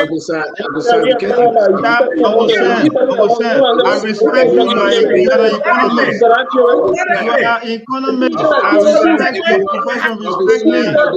Respect me. I beg you. I respect you all over for everything you are. I respect you. Respect. I respect you too, but don't. Yeah, but respect my opinion. Don't tell me that theory. Interrupt the man. Let me tell you talk. I will respond. Yeah. I'm saying to you, to get a building burned, for 10 persons to be charged for burning a property. it does not mean that all 10 persons took the gasoline a day and wasted it on the place, took matches each of them and let it know. It means that all 10 persons were present on the scene when the building was burned by one of the colleagues when they planned. They did it, they planned it to burn the building. They were there. And the gasoline was wasted around the car. And one person lit the matches. All of them will be held for arson because all of them were on the scene. Thank I'm you not very much. discussing I think this you case. made the point. I'm not discussing No, I'm not no, discussing no, this no. case. Uncle I'm Sam, discussing no. the theory. Uncle Sam, no. I'm not discussing this case. I'm discussing the theory. I'm discussing the theory. Yes, I'm discussing the theory, not the case. I'm telling you that it's possible that you can hold 10 persons for burning one car. It doesn't mean all 10 of them left matches on the car, but all 10 were present. We got that. We got on that. The scene. We got that. We got that. Uncle Sam, no, you will wait. Let's hear Mommy and Fode. Uncle Sam, no, you will wait. I beg you, sir. Let's hear Mommy and Fode, then we'll bring you in. Mommy, please. The case is in court. The government believe they have evidence to prove. We will follow that process in court. We will watch the display of evidence. We will watch the defense put up their defense against the evidence provided. I think that's what I can say regarding that case. I will not prove that somebody burned a building on the radio. I will not disprove that somebody burned a building on the radio. But I will remind us though the statement you read, the meanwhile, the questions you asked, they are there. You were asking for the officer name. The officer name is there. No, I didn't ask for it. I know it's there. No, you say who the officer? No. I said somebody. I said that's fine. Let's keep it going. Go ahead, Mommy. Talk. Yeah. So he said, who is the officer? Who they say they beat, they killed, they took it, the arm from him? The officer name is there. The statement did not say they killed the officer. If they come to say kill the officer, they come to charge them for murder. They did not say kill the officer. So yes, the officer name is there. The statement did not say the officer died. I just wanted to make that clear since people are listening and we know the intent of most of these things is just to spin the indictment, make the case look like a frivolous, make the case look like a political, make the case like a useless. That's the intent. So when those intent are expressed, we will only come and show the contradiction there. But we will not come here to prove that anybody is wrong in a legal case on the show. Once it is in court now, we'll sit here, we all will be witnesses, we'll watch how the case goes on. That's what I would say. So, Mommy, thank you. Let's hear from Honorable Representative Fode Family. Talk to us, sir. So, Senator, the first thing I would like to say is that the guys in question are my colleague. We have worked for a year plus. The fact that that matter is in court, we reserve comment. We will observe the facts and listen to the lawyers who will defend their cases. We'll follow up. We want to know. We will not assume. We will not want to speak to man water on the political propagandist mindset only because we want to spin the fact. It's unfortunate that when cases are in court, we try to politicize it in this country based on the political side we find ourselves. I feel strongly that the guys before the court who hire some of the best lawyers to defend themselves. We hire lawyers who understand the Liberian legal jurisprudence and ensure that their rights can be protected under the law. The best thing I would pray for is to have due process. I would not want to politicize this matter. I will now encourage people who want to spin the fights. I believe politicizing this matter will not be something that offers well for our country. It will only further undermine the justice system of this country. And no patriotic person will want to go down that route. So let me stop at this point and reserve comment on this matter. There are a lot of issues that we have expressed, but I think the route some of our brothers on this platform who always want to go, they only see party line. They do not see country. Because if you see country, you will understand that the country is bigger than everyone. When you see party, how can I propagate a message that bring me back to power, that sell my political alignment? It is from that backdrop you see everything in the negative context. Some of these people have never felt the pain we feel in this country, staying in this country for over 30 years, going through the war. These people are in the States, living better life. They frown at the educational system, that their relatives brought war on this country. But when the country is trying to improve, things are picking up, they politicize everything. It's just unfortunate to find. When they lost political jobs, they are on the next plane flying back to the Washington to continue their jobs. But I believe Liberia is that cash crop for them. Gone are those days. We're going to sit there and watch the process. But when you politicize this process, you are not helping this country. You need to be more patriotic. The guys only see politics. They are blinded by party loyalties. They no longer see reality anymore. They no longer see interests of a country anymore. They speak to people as if they are presenting facts. They are relying on assumption that are not supported by facts. I feel stronger that this country, if we move from where we are, we need to be very nationalistic and consider the interests of the country above everything. I know some of the people on the show who a few years back, the late Ife from Nigeria came in this country, he bought an all block. They were advocating for the country interest to the extent where when the sitting president appointed them, they back off. They believe that is the kind of country we should run. And I think that is not the kind of country we should promote. We should promote a country that is yearning for development. Thank you. I think this is all I can offer on this topic. Thank you very much. Thank you. Well, I'm going to just give you 30 seconds, Uncle Sam, then we'll move on. Marata, the whole case is started from people who robbed the Liberian people of their speaker. They met to some kind of hotel, and nobody know who paid for them. There were 44, 45 of them. They were just there eating, doing all kind of nyama with small getting. That's what they were doing. Okay? And they want to come to say that they love the country because you disagree with them. And let me just say something to my learned brother, Councilor. Councilor, who you right? In theory, 5,000 people can burn a building down. They can sit down. But in practice, that's what they call the application of reality. How did these people meet? What was the means of communication? What was the means of conveyance? All of these things. I'm not a lawyer. I can never pretend to be a lawyer, but I got common sense. There's no way 20 people will sit down one place in Liberia, where for Natikufa will sit down with people that he don't even know and say, you're not going to burn the capital. So it's not stupid like that.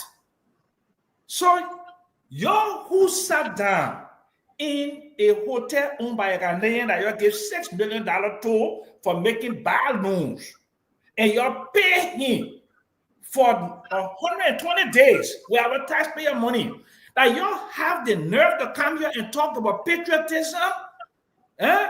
You know that my mom and pop died during the war, and I buried my mom, 11 years in 2001, I dug her body from the banana tree and buried the Baptist cemetery.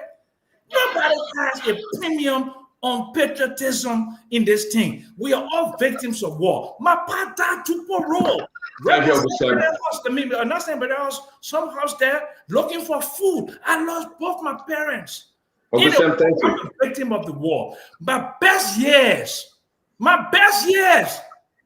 Uncle Sam, we gotta move on to 7:30 Eastern Time. I want to say thank you, Uncle Sam. Let's move on.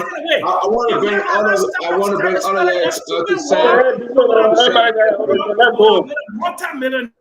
Uncle Sam, thank you very much. We appreciate your 30-second comeback to address the issue. We're going to be going to the port issue, and then as it will take us to the agriculture ministry with new development. Then we'll keep it open, guys. We'll have only one talking point on this decentralization port issue. The reason why we are bringing it up today, because now we have access to the law or the bill that President Walker should be signing. I went through it, man. To me, I have my own reservation. And again, the rest of the team did, because it's in the chat room. We want to start with your mommy. You were cut and pasting. You were telling us exactly your like and dislike. We were going back and forth in the chat room. Bring us up to speed. Now we have representative for the year from concession, chair on concession. Maybe he will say it's one or two. Talk to me, mommy. I think at this point, we have agreed, many stakeholders have agreed that the law is a problematic law. And it is problematic because they hate the law. They refuse to do what is best practice when you're doing a major reform like this of a major sector over the economy. No consultation, public. They hate the process. And now they're trying to fix it along the way. But ego has sat in. People are saying, we can't sit and allow people sit down on spoon and dictate to all what to do. So it is not people on spoon. Stanton, we were on the show, the chairman of the committee. Maybe if we get another round, we'll play his recording. The chairman of the committee said, this law is not passed because of these list of issues. One, he said, we don't want to put regulator to also be having a role of an operator, because the regulator is the one giving license to the operator to monitor the operator. So you can't be the regulator, then you yourself giving license to yourself and yourself monitoring yourself. But it is written like that in the law. So he said we will change that. He said we don't want a situation where a port regulator is established and creating additional burden on people. We will fix that. Unfortunately, all the things he said on this show that they will have changed remain in the law. Besides the port, the Maritime Authority listed over 13 different provisions that conflict with them. And I heard the councillor saying you create asset recovery. Asset recovery is a temporary executive order that says you must collaborate. You are creating a law that says a new agency will represent Liberia on international maritime X, Y, and Z, when it is the function of the Maritime Authority. So who the International Maritime Organization will recognize when two institutions from the country is claiming to be the representative? You saying this institution will set standard for maritime education, when it is the Maritime Authority that is setting the standard, building the schools and teaching the maritime. You create new institution and give a similar power. So the list of issues by the Maritime Authority, they said they would have addressed it. Everything remained like that in the law. Because somebody say we can't listen to people on spoon to dictate. It is not anybody on spoon dictating to you. It is just the right thing to do. So President Walker, we have said everything. It's on you. Please do not sign the law until you open it up so that you can see some of the things we are talking about. Lastly, all the thought about giving the port independence, and that one for you to pull up. Giving the port independence. We want the board in Morovia to be deciding what happened. The final law says, all the ports will be controlled by a board of directors of 25 persons. 25 that are broken. 25 board members will control all the ports. They will send their budget to that board. They will send their plan to their board. They will send an expenditure plan to the board, and the board will approve it. How is that different from the current system? 25. All the ports will be managed by a board. It's there in the law. Don't please pull it up. Where is it? After you send it to me, I'm not seeing it. Oh yeah, let me send it quick in the chat room, but let me send it again. So all the things say, oh, hey, decentralized, the people got to be free. Let them make decisions on their own. You pass the final law now, it says 25 board members will be responsible to manage and supervise all the ports. I just sent it to you, Stanton. Power of the National Port Authorities Board. 25. And it's not just the 25. They are saying now, all of that 25, the legislative caucus in each country that having port will send name to the president, and the president shall, they not say may, shall appoint on the board. So instead of the port being a business to operate, they turn it into a political battleground where legislative caucus will be sending name to the president, and the president is on a mandate to appoint, because the law says shall appoint. The name sent to them, you send 5, the president shall appoint 2 from in that 5 in each county. So every county you have a port now, that number will even increase from 25 to maybe 40. If you build dry port in Nima, the Nima legislative caucus will have to send their own person. If you build so that hold you there, we'll put it. I'll talk about this. We got to go to Glendy before for her to speak. Mame, there you go. You have it. It's up. All powers of the port and listing. All powers of the port of Morovia, the port of Bicano, the port of Greenville, the port of Harper, established hereafter shall be vested.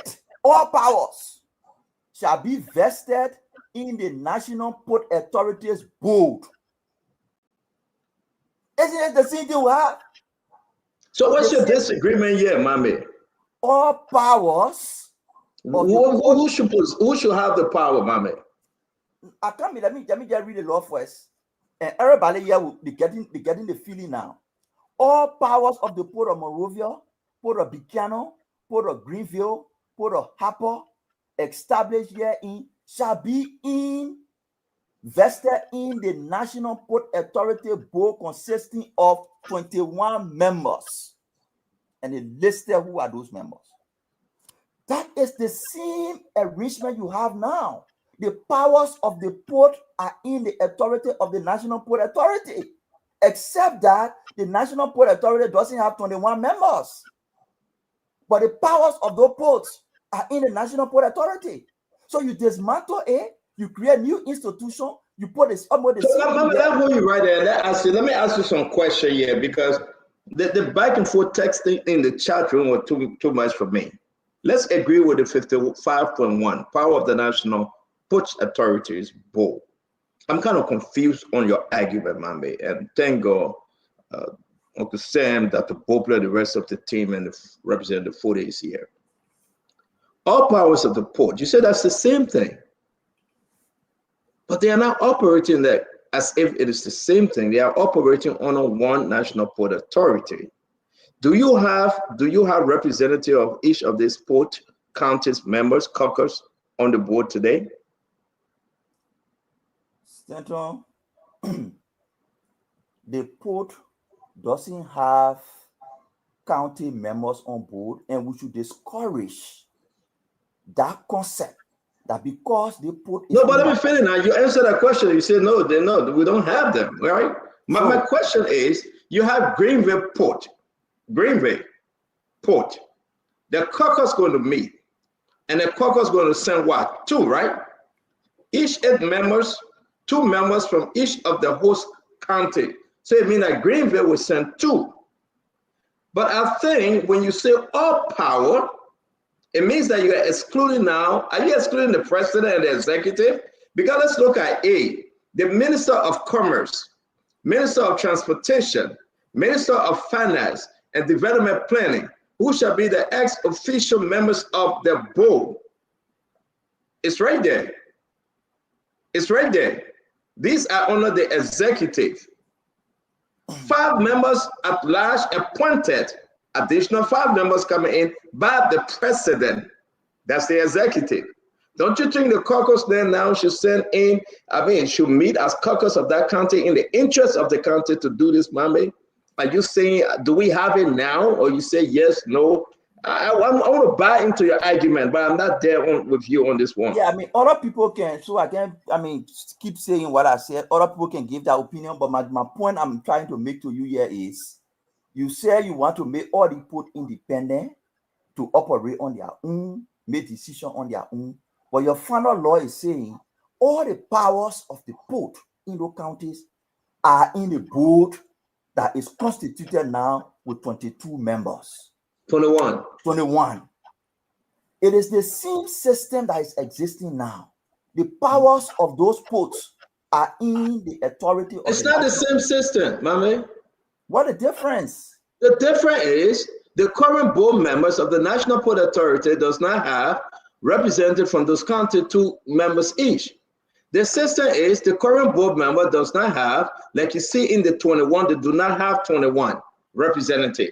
So it's a lot of different, my man. If you put the point here is, if even you put them there, we're talking about power. The power is in the board. The power is not in the port in Buchanan. The power is in the board.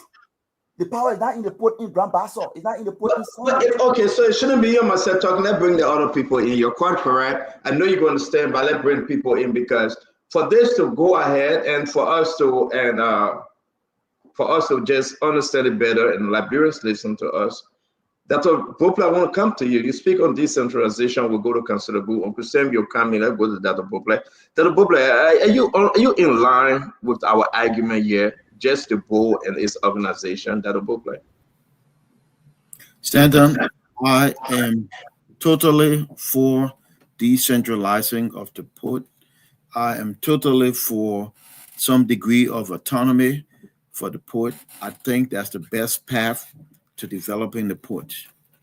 I am totally against the structure because, first of all, what we're doing inadvertently, maybe unintentional, maybe intentionally, we are creating a bigger government bureaucracy that siphons away the ability from these ports to be autonomous. It's crazy. You say we want to decentralize, then you say all the power will be in the board. So we need more information, and I'm with Mame on this one. The president should please read this, put his pen down, don't sign yet, and probably send this bill back for a total reconstruction. Yes, why? First of all, I was chairman of the board of Shenandoah Community Health. I resigned on June 30th, 2022 to come home. I managed a $67 million budget. Let me tell you why I know about boards. First of all, a 20-something person board is too large. Second, the board's construct. You put the Minister of Commerce, you put the Minister of Finance. You know what you're doing? You got the government overseeing the government. You want to put competent technocrats on the board, people who know about ports, people who know about business development, so that they can bring a fresh perspective from a private sector point of view to help develop these ports, not put the same government officials on the board. The third thing I think the public needs to know is, what is the cost of this new board?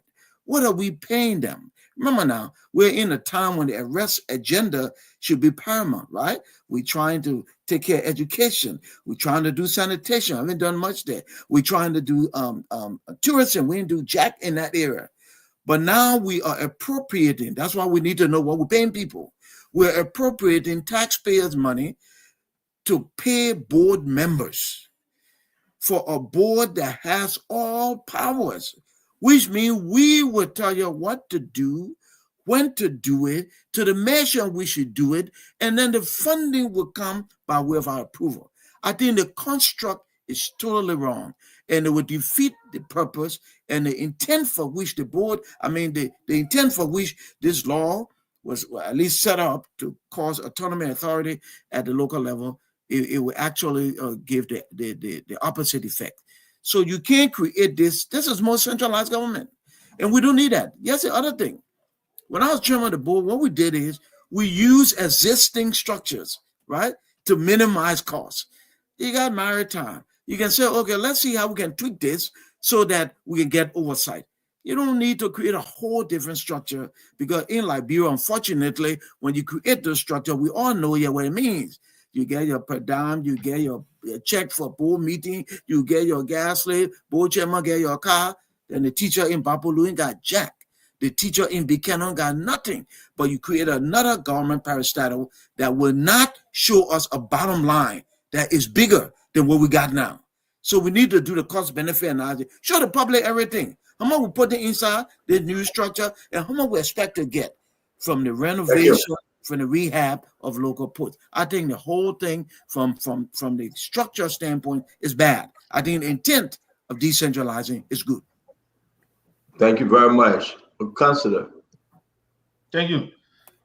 So I don't want to say intent, because from what I'm reading, there's no but intent. The idea, I will still put it to the idea. The idea of decentralizing the ports is good. But this regulator they're trying to create, no. It's going to, in fact, I've gotten to understand that it's going to do more damage than good. Why? We currently have a port system that is being politicized. The vetting process of the managers and top managers of the port has never been on the basis of professional standard. Squarely politics. Then you come in to create an institution of a board that will be, that people who serve on the board will be recommended by lawmakers, politicians. And then to make it low fun for the people to wanting to fool people who don't know, but now us you fool. And they will nominate 5 professionals. Nominate 5 politicians who run a campaign to go on the board to do the same damage and do even worse than what the current port is doing. I would think that you decentralize the port. All around us, the National Port Authority, as in other countries they may call it, whatever name they call it, meeting the regulatory authority. But what you do here is you amend the National Port Authority Act to create a professional standard for selecting top managers of the port. So that it would not be because you ran a campaign, you gave me money, you gave me car. So by the time I become president, I can just appoint you. The LSCC today that we have, before, the president would just appoint LSCC people. The legislature decided to say, okay, we'll amend the LSCC law and we'll recreate it and give the civil society the bar to nominate, to set up a committee to nominate and vet 14 persons. And all the 14 persons, the president will take 7. That same can be done to the port of Monrovia, which will be meeting its regulatory authority. Amend it, professionalize the port so that it can bring in more revenue than politicizing the port. That's the problem with the regulation, the regulatory authority the port has. So to come and create an institution, yeah, oh yeah. So under the canopy of decentralization, because Liberians now, we are all pushing for decentralization, governance, whatever the case. So they use decentralization, and then they want to sneak this other law that people will not be paying attention to and make it and pass it, and then it become chaotic. I think that is not a good intent. That it will be a good idea to decentralize the port, but the intent that these lawmakers are trying to put in is not good. And so they must revisit it, decentralize the port, but amend the NPA law, maintain its regulatory authority, and professionalize the hiring process of the top managers of the NPA to make it more professional and allow the country to get more resources than it's getting now, more revenue than it's getting now. Thank you. Thank you. Thank you very much. Well said, Uncle Sam. Look, when they use the word developing country, it's like a country that is like primitive and we're building institutions, right? I've never seen any country in the world like Liberia where we dismantle what we have and we try to replace it with something that we don't really need. That's what this whole law is all about. Let's look at, I'm just going to just shift you a little bit of decentralization.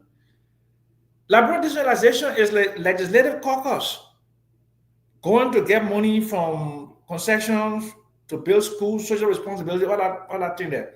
Dr. Droplet, that's not decentralization. Decentralization, there are civilian structures or government structures already established to implement these things.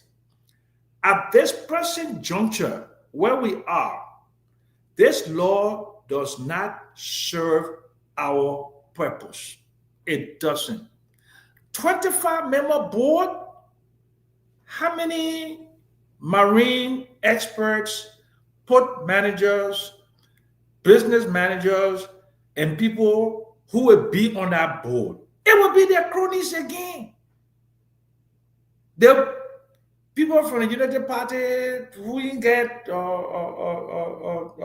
income, all the governments do it.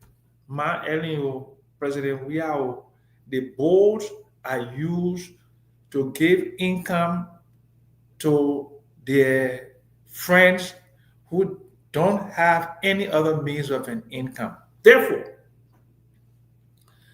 President Boycott, do not sign this bill.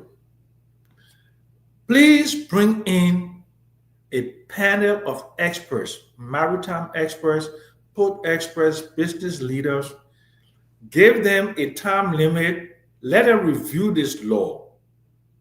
Because this law, as written, if it's implemented, it would undermine the whole port operation in Liberia and could really obstruct economic activities.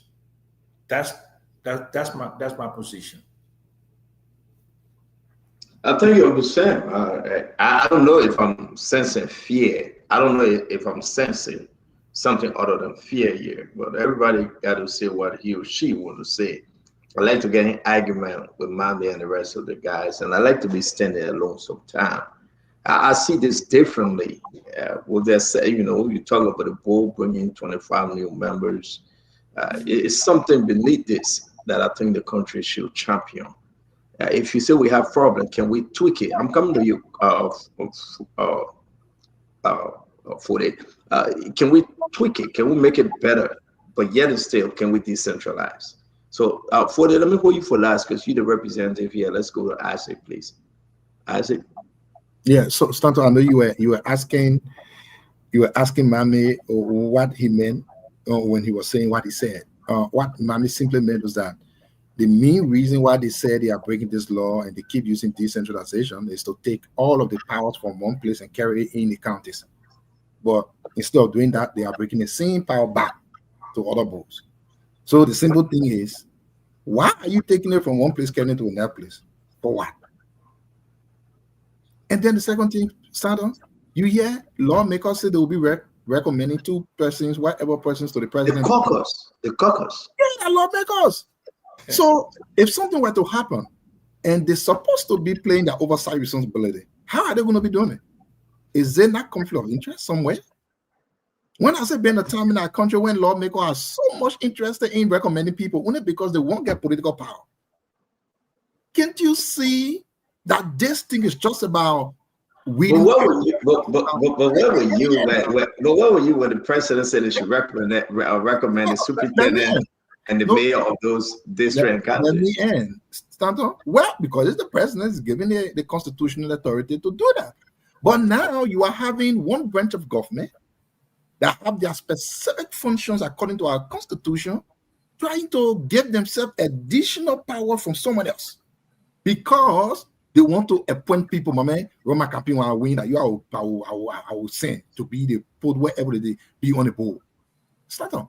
If you say you want to decentralize power, then all of the power should remain where you say you want to carry it. Don't forget, the board being established by this law will be taking every decision. And the way it works, when the board takes a decision, that decision goes down to the implementers to implement what the board says. So it means still they will not be taking their own decisions. The decisions they will be implementing will be coming from the board, just the same way as NPA is now. So if there's some other reason why they want this law, maybe that because Ducle is there, for me, I don't care. Ducle won't be there for now to 200 years, but that agency will continue. Ducle will be there for 1 year, 2 year, 5 year, whatever it is. I don't really care about it. But the truth is, let's look at this. And in addition to it, Stanton, you are bringing more cost on the government. Stanton, instead of having one port director, managing director, you're going to be having 4 port managing directors. In addition to that, you're still going to be having board that will get their own drivers, although some of them are already government officials, but there are other people that will be appointed by the president. They will be having their own drivers. They will be having their own this. That's additional cost to it. And no one has actually convinced me that if the port of Buchanan were to be whatever they say they wanted to be, we will see new ships coming from China going there or new ships coming from Taiwan. And that those ships are not coming to this simply because they are not independent. No one has convinced me of that yet. So again, Starter, this is not about Ducle or whatever their intent is. I understood that someone said Ducle frisky. I know he can call it, he can't call it. I don't think this is about Ducle. I think this is about you. Ducle. I mean, my own thing I'm talking, not you. I heard it from somebody around the place. That's not my problem. That's their problem. But is that the reason why you want to take authority from here, then care to the other place in the name of decentralizing? How you decentralizing when the people will not still be taking authority? The board will be approving the budgets for the people. The board will be approving their policies changes, their contracts. So what? All right, thank you. Stanton, please, if I can just footnote something. Stanton. Go ahead, Pap. Oh, okay, my so man. Why you footnoting? Since Asi was saying something about cost, Asi is not only that institution with that 22 board memo. There is a new institution they created also that will have its own board and own management team. Correct. And own government budget. Correct. And taking 10% of the revenue the port generate to send it to it to manage their operations. Correct.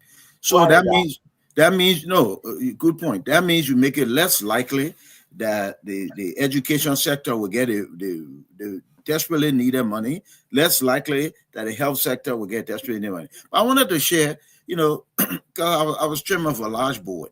I want to share something, and maybe in the reconstruction, I hope we get to it, the government consider this. So what we did is we had demographics, okay, to put on the board. We said this person must be a medical doctor. We need someone here. We said this county must send us one person. This person must be a business person. This person must be a community leader. So we had demographics, and people in the community recommended persons to the board.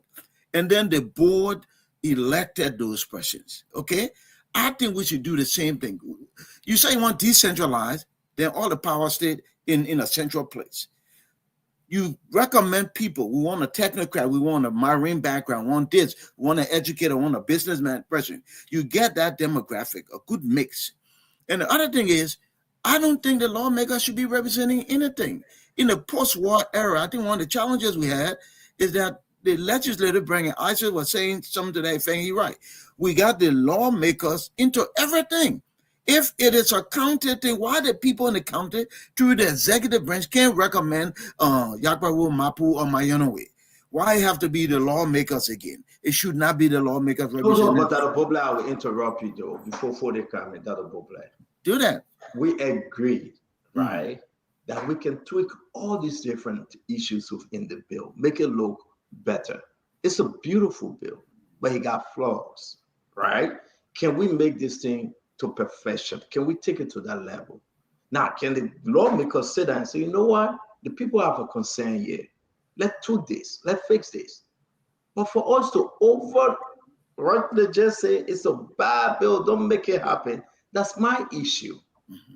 Like, I didn't say that. I'm saying you're calling for a heart, you're calling for a review, right? I'm not saying, Mama, you say we should drop it. No. But somebody out there saying it's so bad, we don't need it. We need decentralization of the port, but we need the right one. Yes, and I didn't. And hold on a second, Mommy. I didn't say it was bad. My original comment. I think I want to leave, but I wanted to just provide my. Hold on, Representative. We're coming to you last. I said good and bad. I said the good part is decentralizing and redeveloping the port and increasing the production. The bad part is the structure. The whole structure need to be revisited. The president shouldn't even pick up his pen yet. He should pass the thing back to them and need to be a revisit. And for God's sake, a good bill comes with a lot of public engagement. Why are you afraid to invite the public so we have these conversations? Let's go back and do it because it will benefit all of us. So I'm not saying it's bad. I think it's a good idea, good intent, but the structure will just sap up the resources of poor people to another bureaucratic place, and the ability to execute will be stunted because now you got a centralized group and the politics will find its way in, the person who's appointing people to the board. Let's look at the second model. Thank you, Dr. Boble. Mommy, you'll be last. Let's go to 40. 40, talk to us, sir. So, Senator, I sat back and listened to all of the panelists providing their own position. The first thing I want to say is that I think most of the comment, they are not disagreeing that there should be a means of decentralizing the different ports. But they are saying the setup, the internal makeup of the law, how it was made, how it was put together, they have reservation about it. It's good. It's an encouraging statement. They encourage decent. Us now, we are very grateful for the LACC role. My mayor is a witness that when the LACC Act was passed, they never had prosecutorial power. It was only when the public felt that there was a need to amend the law, lawmaker got involved and they amended the law. Now we are aware that the LACC can prosecute. That is the essence of lawmaking. I mean, where there are reservations, all of us raise the issue. The president was elected by the Liberian people. He can veto a portion of it that everyone have concern about. Lawmaker can revisit the portion, but the law in itself, I believe strongly that they are not all negative about the society. No. We need to look at some of the phrases. I agree. And that's the essence of democratic process, frank conversation. So let us look at the law, talk to the president, and the fact that we're elected by the people, we listen to them and take actions in their interest. But let me say this to some of the people who have never been elected. The essence of electing leaders is because the community believes they should take a decision on their behalf. And you cannot say the president elected and you restrict some of the functions of a lawmaker. If you say the caucus should come together and recommend citizens from that county, what I feel strongly with the kind of conversation that is going on. You could say the president should be a marine scientist, a person who is a port administrator. You can qualify it and say this is the kind of individual the caucus should recommend. But these are the individuals who were elected. We're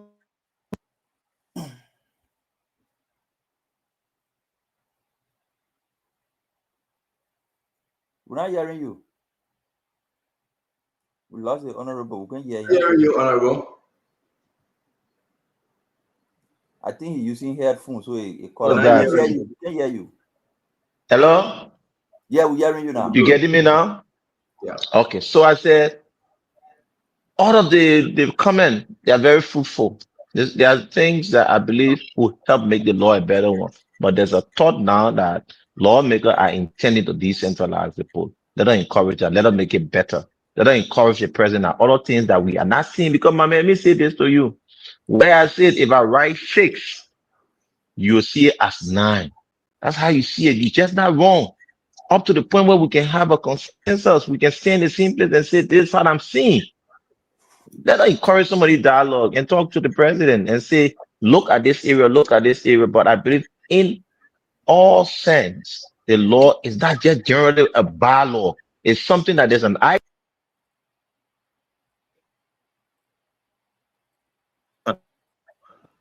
And I look forward to working with all of you that we can work with some of the comment, talk to the guys in the executive, especially the president. And when it is back to us, we'll take the necessary step to correct some of the issues that you have concern about. Thank you again. And thank you very much for it. Thank you, Mama. You be I the will last. be here again the next time. For the way Because we I close believe I'm on only here for the next 1 or 2 minutes. Yes, Fode, you Okay. close already. Stanton, you keep. I mean, I see your. I'm closing already. Yeah, you Okay. okay? You okay, Fode? You okay, Fode? Let me go ahead. You okay? I see what you're saying. Okay, so I see what you're saying. I listen to what you're saying. I listen to what Fode is saying. And this same thing you're saying, Stanton, you started saying this same Thursday. If the idea is good, but let's fix the issues in the law. You've been saying this since Thursday. Since Thursday, you've been saying it. The people who are intent on using this law are saying you're just making noise. And they are resolved to maintaining what is in the law. They have maintained what is in it, even though we've been saying this since Thursday. Not just us. The chairman of the committee came here and said it is not our intention to have a port regulator playing operator role, so we'll review it. He said that. The chairman came and the meeting in the final law. So I'm saying this to say to you that you are far away from what these people are planning to do. That is the reason why they are bent on doing what they're doing and not listening to anybody. That is the reason why they have taken the law to the president and want to force and want to try to persuade him to sign. So your concern about let the port be autonomous. The law doesn't say so. The law only gave lawmakers the authority to put their people on the board. You see, all the powers of the port are in the board that is established in Monrovia, 24-person board. And then you say the port in Buchanan is free. When all the powers of the port in the board in Monrovia, it is the same thing with the powers of the port in the MPA in Monrovia. So your plan, your objective has not been achieved by this law because it is difficult to achieve. But besides that institution, they created another institution. That other institution in the law, they provide no provision for a board. How the board will be, how many members on the board, what the board tell you, no provision. But when you go down in the law, it tells you say tariff shall be approved by the board, but there is no board in the law. They just rushing to pass this law. It is wrong. I can tell President Boaka this. Any other person. If you insist that your port must be independent, you can achieve it without creating burden on government by creating another institution that should not exist. You can achieve it without creating high costs on businesses. That's why I will tell you. If you insist that you want a port to be decentralized, you can achieve it without creating new institutions that put additional burden on government. You can achieve it without a law that allow a regulator to be posting additional fees that increases high cost of doing business at our port. The way to do that is to send the law back and bring experts' opinion, civil society to review that law. This law is being crafted by people with vested interest, and they don't want Who to. are those people? Who are those people with vested interest? And they don't want to open it up to anybody. That's why all these problems are happening. Who are those people with vested interest, Mohammed? Nyambli Kanga Lawrence has vested interest. That the reason why the first action they took, that was not law, July, go check on her page. She instructed President Baka to issue executive order to stop the MPA from overseeing the order put. In July, the president refused. Public information. We just got in July. You talk about last year? Last year, July, executive order. She said they will use executive order to stop the MPA from overseeing the order put. Because the executive order did not work, that's how they already passed the law in November last year. So you see the intent. We are saying if you want to decentralize your port, if you feel it's good. You got our post that Yombly says so? Oh, yeah. Send it, let's see it. Today is Yombly's birthday. Maybe on our time now, you said today. But I just want to just say, I mean, Mama, what you look for? I said, Uncle Sam, let's close up this show. I think we had a wonderful show, quiet show. Yakizi Zobe come on. I'm on the side with this thing about decentralization. I think we can fix it. We can make it right. If you look at the video of the Port of Greenville, 6 years under the past government and up to now, it's horrible. It is horrible. It's a shame that we can have. All right. It's a shame that we're still talking about the port. And, it's a bad thing. And I really just think that the best thing we can do as a people for us to find a solution. If this is the solution, then we should move with it. I don't want to believe that this is Yombly idea. Yombly will not be senator forever. Sekou will not be a port manager forever. Everybody just put this in between Yombly and Sekou fight. And that, are you buying into that? That this is about Yombly and Sekou. This is about who will be the king's maker in Grand Bassa County. This is about the port managing director, Sekou Ducle. And I'm not going to go into that. I'm talking about the beauty of Liberia, the goodness of this bill that will help the people of Grand Bassa, Harper, and that of Greenville, Sano County. So that's my own 2 cents here. That's when you be in the diaspora. Let me tell you another thing they included in the law. They say to qualify to be appointed as director or deputy director to the new institution they created, you must have worked in Liberia.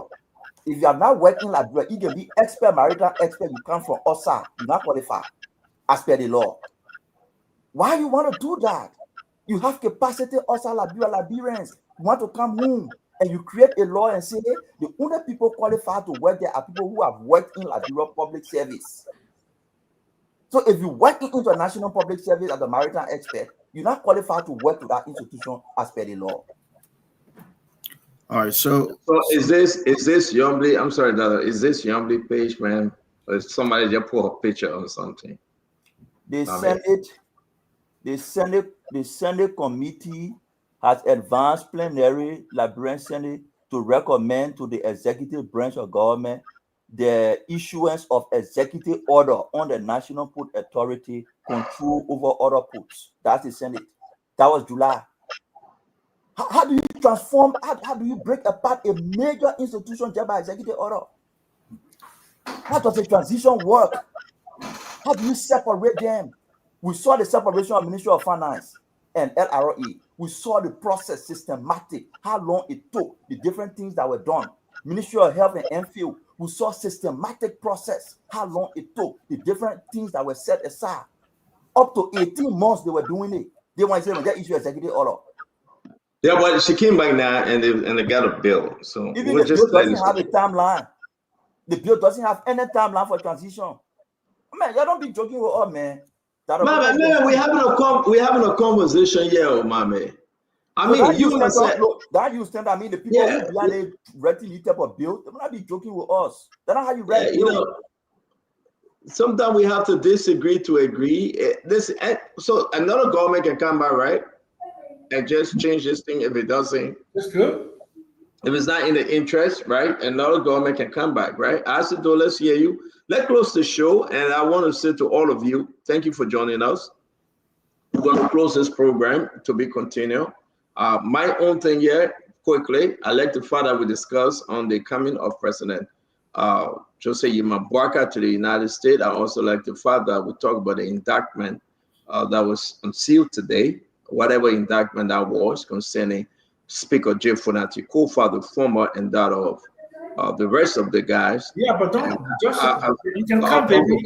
Uncle Sam, I mean, mute yourself, Uncle Sam. Nobody want to hear you and your baby conversation. No, I'm sorry, folks. I'm sorry. Yeah, you talk about your baby. Don't baby us. So again, we want to say to all of you that I guess okay. So we want to say a shout out to Yombly while we're beating on her on this thing. Today she and Besonga celebrated a birthday, which will be our time, the 2nd of July, and they share champagne with the Vice President Jeremiah Malcolm. We celebrate Yombly. Happy birthday to Besonga as well. So let's go ahead. As the door, let's close the show. Let's call it a day. Well, the only thing from the port issue, we got to say, Brother Segu, do start looking somewhere else, my papa. You guys on you to say they got no return, no surrender. So I think when you sleeping, you should include in your prayer when next you going, my brother. But who I thought the man is the managing director for the port. Is he not? No, man, I meant job they taking it, asking NPA, they carrying. No, they're not taking his job. But what about it? We didn't. I said they're not taking his job. The man is the managing director for the pool, right? All right, no problem. That way, when the time comes, we'll be easy for you.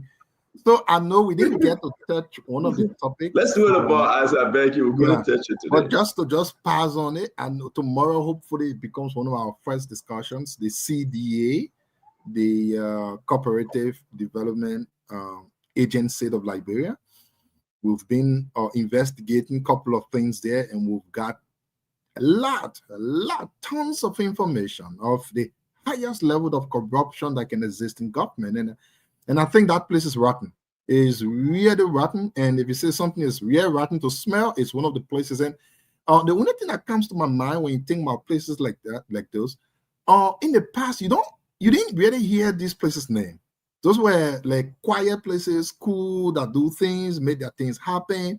But how come nowadays they've become part of the fray of corruption that exists in our country? Or with the amount of evidence we've gotten, the amount of documents we've gotten from CDA, with what is going on over there, people using people from outside and all of these things, employees are so angry. All of this, hopefully, we will talk about those tomorrow. And it will be a very big thing. Unfortunately, we did not have the time. But just to close on the fire issue, Stanton, I wish we could have taken our time to read each of the counts. If you read a thing, you will be laughing. You would think that your little brother from K1, K2 put something together. It makes no sense, all of those things. So I'm saying, but what kind of a guys here? I think we are on a path for a very long road, hopefully win. President Bwakai will be coming to America to attend the summit organized by President Trump. We wait to see the end of the day. But again, we want to acknowledge our Unity Party friends. Please stop lying to your people every day. You lie to these people that President Barack will bring in $3 billion from China. You lie to these people that everywhere President Barack go, he breaking something. Please stop lying to your people. Pregnancy don't go behind. It coming from. And we always see what will happen at the end of the day. There is no way President Barack coming because it's some extra thing. There was not a special invitation. It's a group invite of 5 countries. So again, it is the same summit that George Weah attended. The only disappointment we have is that when George Weah came, you could see our friends from the Unity Party talking about that invite to mean nothing. We're not going to criticize this one, but they criticized George Weah. They said he was coming for photo op. They said he didn't mean no business. But today they want to tell the Liberian people that once President Baga comes, then the US rate will drop. Then companies will start coming and jobs will be flowing. Then the prices of things will drop. But no, that's a bogus lie. Anybody here talking about it anywhere, Facebook, anywhere, they are just lying to you like they've always done. He's not coming to do anything. He's coming because the US president invited him. That is based on the interest of the US president. You are not coming to tell the US president what you want because he invited you. You are coming for him to tell you what he wants, and maybe you have the opportunity to sell your own. So at the end of the day, hope he comes. United Party people, stop lying to your people every day. You criticize George Weah for the same thing. We're not going to criticize this one, but we just want to tell you it's the same thing that have happened. This is not unique. It's not the first time. It's nothing different. It's just a continuation of US policy towards Africa. And this time, President Baga is fortunate to have been selected as one of the 5. Thank you very much. Dr. Boble, let's hear you, sir. Stanton, in closing, I just want to say again, decentralizing the port is good. Decentralizing the government structure, the governance structure is good. Nations build better when the people are involved. Trust the people. If we trust these people to elect the president and he can go back to Monrovia and claim legitimacy, if we trust these people to elect lawmakers and they can go to Monrovia and claim legitimacy, we can trust these same people to elect the superintendents, the county attorneys, and run the county. With respect to the port, the intent is good. Decentralization is necessary, but the governance structure is bad. When you say, like Mami was saying, I haven't read that part myself. I'll go back and read the whole thing. If you say that only people who've been in Liberia can be director, deputy director, it's bad because there are tremendous expertise outside the country. Even on the board, this is 2025. We should allow persons to be nominated who are outside of the country. They can bring their expertise. The board, in COVID, all our board meetings were virtual, and the organization still function well. So you can have somebody in America, somebody in Europe, somebody in South Africa, Liberians on the board, and the board can convene and they can bring the expertise to the table. Don't limit people. And definitely for those who could be head of the institution, certainly don't limit them to people on the ground. We've done that in the past. And what it does is it constricts the pool, right, of qualified people. That's a bad thing. Okay, so we should not do that. But on the overall, we should simply revisit. So it's not time for signing. I will pray that the president will not sign anything, but that the board, the whole bill will go back for revisit, that will invite public comments and all of things and restructure this. I also think they should tell us what the cost is. Don't hide the cost from the Liberian people. What is the cost? Standing when I was chairman of the board, we had board members who were volunteers. What we did, we met once a month. We provide a big dinner for the board men and we reimburse you for your transportation. It's time for Liberia to have a more frugal approach because we're still a poor country struggling. When we take scarce resources and put it in these non-producing entities like boards, and they will put mostly government officials on the same board to supervise oneself. It doesn't make sense. That's not smart governance. So trim down the board, allow people outside of the country, Liberia, to be part of the board, and invite expertise to come. If somebody is in the U.S. and he or she has experience in this area, they can apply for the job. Don't tell me you have to be there for 1 year, 2 years, 5 years. It doesn't make any sense. So I hope they will do that. Finally, I want to say happy birthday to my 2 Basel people, Yombly and Wesonga. I wish you well, and I pray that God will bless you with more grace and many, many, many more years. When I come back, I come in from Mount Atombo when I get back on ground. Happy birthday to the 2 of you. And thank you, Stanton. It's been a good show tonight. Thank you very much. Uncle Sam. Look, I'm very pro-American. Not because I went to school here or what I serve, all that kind of, it's not about it. If you look at the numbers, America is the best source for everything we need to reconstruct and rebuild Liberia. You go to Ghana, Domino's Pizza, KFC, Burger King. I mean, every imaginable franchise is in Ghana. The attraction of foreign direct investments to Ghana, real estate, construction, luxury housing, Reggie Manuel Estate, Traseco Valley, all over the place. And look at our young man, John Molu. Y'all go Google JS Molu, see the 5-story building that John Molu office is in on Lagos Avenue in East Legon. President Borka, you have an Office of Diaspora Affairs. I don't know how robust that is, but you have to be able to tell President Trump that help me to attract foreign direct investments. What are the things I need to do to attract real American investment? Right now, trade between Liberia and the United States, 292 million. We're only 72 million in exports. The composition of American imports to Liberia are mostly used cars and consumer items like packaged rice, cereal, and all the other kind of stuff. We need real American investment in Liberia.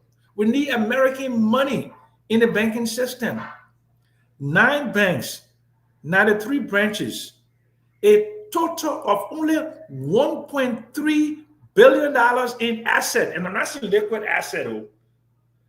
That's not amount to be lent. How do you build a factory if you can only lend $1 million per bank to one person?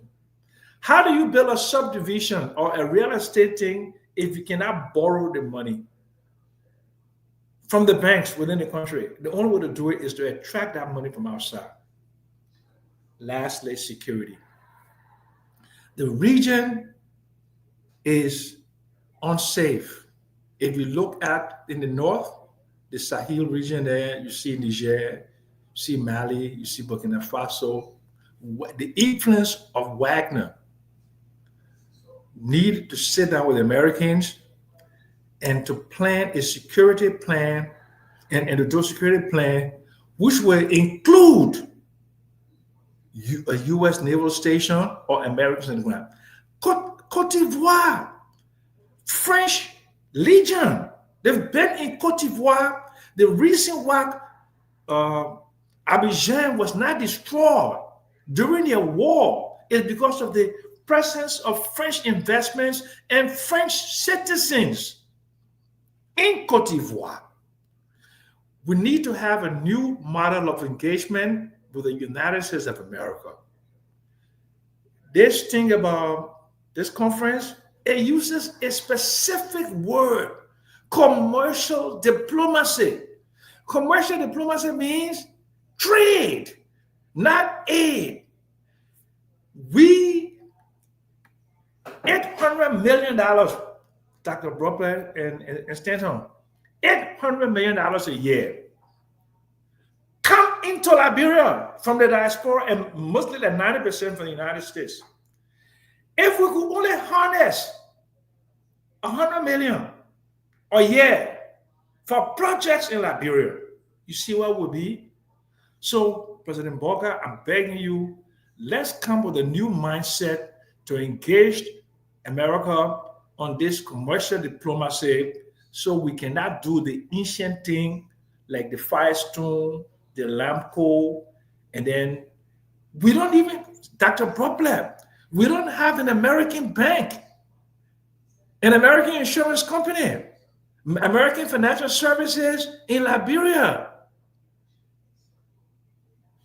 So we need to start. And I'm very pro-American because I know America is the only place where we can rapidly attract investments from our diaspora people, and we can make serious economic progress. So I wish President Boyka well to come here and sit up with his thing.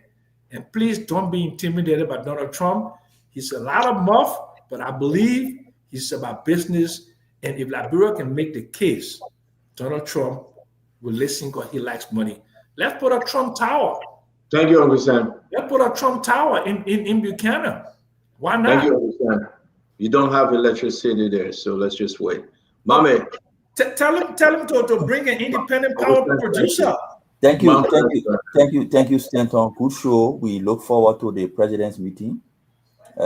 Hopefully, we can get something good from there. I mean, in terms of relationship building, I think they should use it to just build relationship, and then you can pick up from on that and go somewhere else. We call again on the president will be very repetitive, but it's important to do so. If you insist that you want to break apart the ports, you can do it without creating an unnecessary additional institution that costs government hundreds of thousands.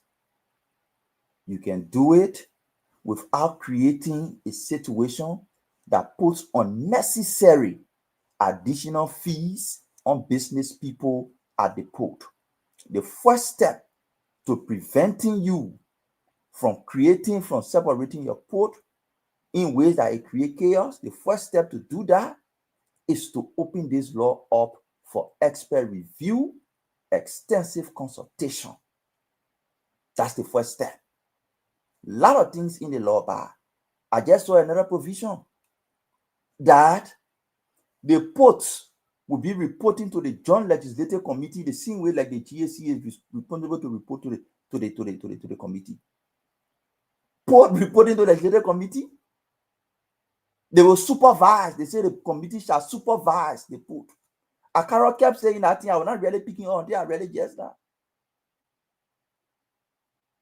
Lawmakers are the one to determine and send him to the president, and the president is under obligation. Because it not say me, the president is under obligation to appoint from the name the lawmaker sent to him. The port will be a political battleground for politicians. It will not be a corporate entity. These ports were established to be corporate entity, to run as a business, make profit, declare dividend to government, and continue their expansion. You can't pass a law and say Liberians who have not worked in Liberia, even though qualified and competent, are not qualified to work there. It's wrong, Mr. President. Do not sign it. Open it up for discussion. You say you want independent port, but you create a board of 24 people and say all the power of all the ports are in those 24 people sitting in Monrovia. The same system that you have now is the same system you replicate, but you say that decentralization. How do you decentralize when you say all the power in 24 person? That's not decentralization. But I know they're finding it difficult to do real decentralization. That's why they're coming up with all these things. So, Mr. President, please put pause on the law. Let's open it up. Let's discuss. You can achieve your separation without creating chaos. Maritime itself is not happy because you're usurping a function, you're creating confusion. Coast Guard itself has issues with some of the authority you gave the new institution that should not even exist. Thank you, Senator. While we close, let me just ask you that to Bogle and ask it though, because we're done. Yakazi, can you come on? Because we're closing the show. Mommy, I haven't said it all. If the president signed this, then what? Then if this is signed, then he signs it. If the president signs it, that's what he wants. That's what he wants. How he sees it to be. We won't go to here from there. We just. I don't want us to be just childish with the question. I'm asking this question because I understand that the Liberian people are raising these different concerns. Can the president then sign it that to Bogle and try to fix it? No, I think you fix it. I think you fix it before you sign it. So don't sign it and then come back to fix it. Because with his signature, it moves into law, which means then things start to happen, right? From the executive branch, allocation, What's financing. the political gain here for the president? What's the political gain? On election argument, can the president say, but Buchanan, I gave your vote back to you. You hire people, you work in Greenville. We are talking about the southeastern region here now. Greenville, Harper, you know, has strong CDC position is in those areas. What's the political gain for President Barker if this go through? Okay, Since so we think that it's politics. So I think the immediate gains are for lawmakers, quite frankly, not the president. He eventually gets there, but the immediate gains are for lawmakers. I think the president should be thinking about the greatest gain for the Liberian people. When he puts his signature on this bill, he is also saying, without saying, that I just made less resources available in areas that they really needed. Okay? I told you my board, with a $67 million budget, had volunteers on it. No board I know in Liberia associated with government bureau have volunteers. They are all paid people. When you go to the board meeting, many of them, the envelope stamp is already in your seat. You pick it up. That's taxpayers' money. So then you are creating this bigger structure. So I think when the president signed, he's saying there's less money available for healthcare, there's less money available for education, because we created this board. And the board is a non-producing entity. We need to keep remembering that. When we talk about development, we got to think. Development means job creation, revenue generation, social services, social mobility, those kinds of things. It happens when people are creating something. If you're just taking from people and you just taking taxpayer money, putting it in these non-producing units, that's bad business. You can't develop the country that way. So I hope the president, President wise man, the president just need to don't even pick up his pen, take this thing, send it back to the people who sent it to him. Say, y'all go revisit this thing. Let's have some public dialogue. You know what I mean? And let's talk about it. So now, when we pass laws, right, in the small state of West Virginia, you know what I mean? Down with the top of that thing, in the capital, we go to all the way to Charleston so we can discuss the public. Thank you. The local Let areas. me answer you. Let me answer your question. The way the law looks, if the president signs it, it's a big political blunder and damage for him. And even the lawmakers. Let me tell you why. Because they have created an impression that we're giving your put to you. We're giving you autonomy on your put. But the law is telling you that all the powers of the put, right, Darabobla? Yep. All the powers of the put are in the bowl of the men. Yep. And not in the county level. So that impression they gave the people after 6, 7, 8, 9 months, when Sando Port manager want to get approval on his budget, he have to bring it to Monrovia to the board. When he get a contract, he have to bring it to Monrovia to the board. Then the people will see the flaw. But I thought the people told us that we're coming to be making our own decision here, but now we have to carry our budget to the board. Why would the board be in Monrovia? Why would the board be in Monrovia? Because the law says they can alternate. They can alternate. No, that's why the board. That's why the law says. They are the put on the board, the Minister of Finance, and all the city people. Where they will be, Stanton. They will be in Monrovia people. They'll be in Monrovia. The board will have their office in Monrovia. So the people will see. They say, "But you told us that we're coming to be independent. How can now our budget have to go to Monrovia for approval? How can our contract have to go to Monrovia for approval?" So the president, how can you lie to us? So what we're telling the president is, do not lie to them. Be real to them. What do they want? They want redesigned ports that are operating well, that they can get jobs to. How do you get there? We can talk more about that. We have a way to get those ports functional, to get the people employed, to generate more money and invest some other money back in the county. We're all lying to them.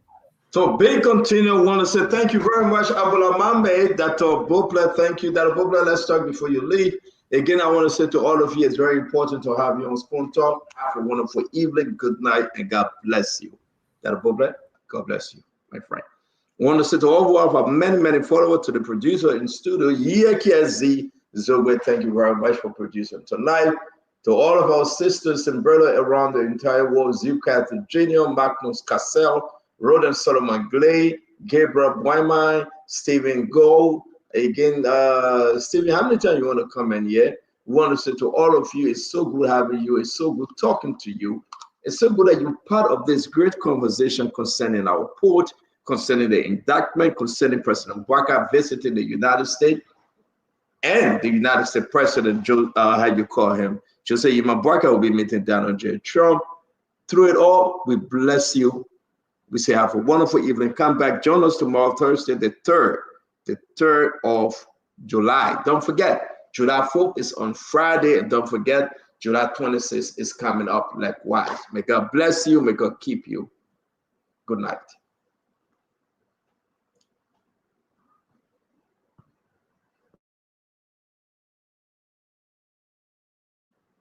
You are muted, Yekazi. Yeah, so that's all the time we have to be here on this edition of the show. Join the CEO and his team of panelists later on today, this evening at 8 p.m. for another edition of the show. It's been a wonderful time being here. My name is Yekazi Zobe Bedi. A pleasant goodbye from Odious, Congo Town, and Monrovia, Liberia. Bye-bye.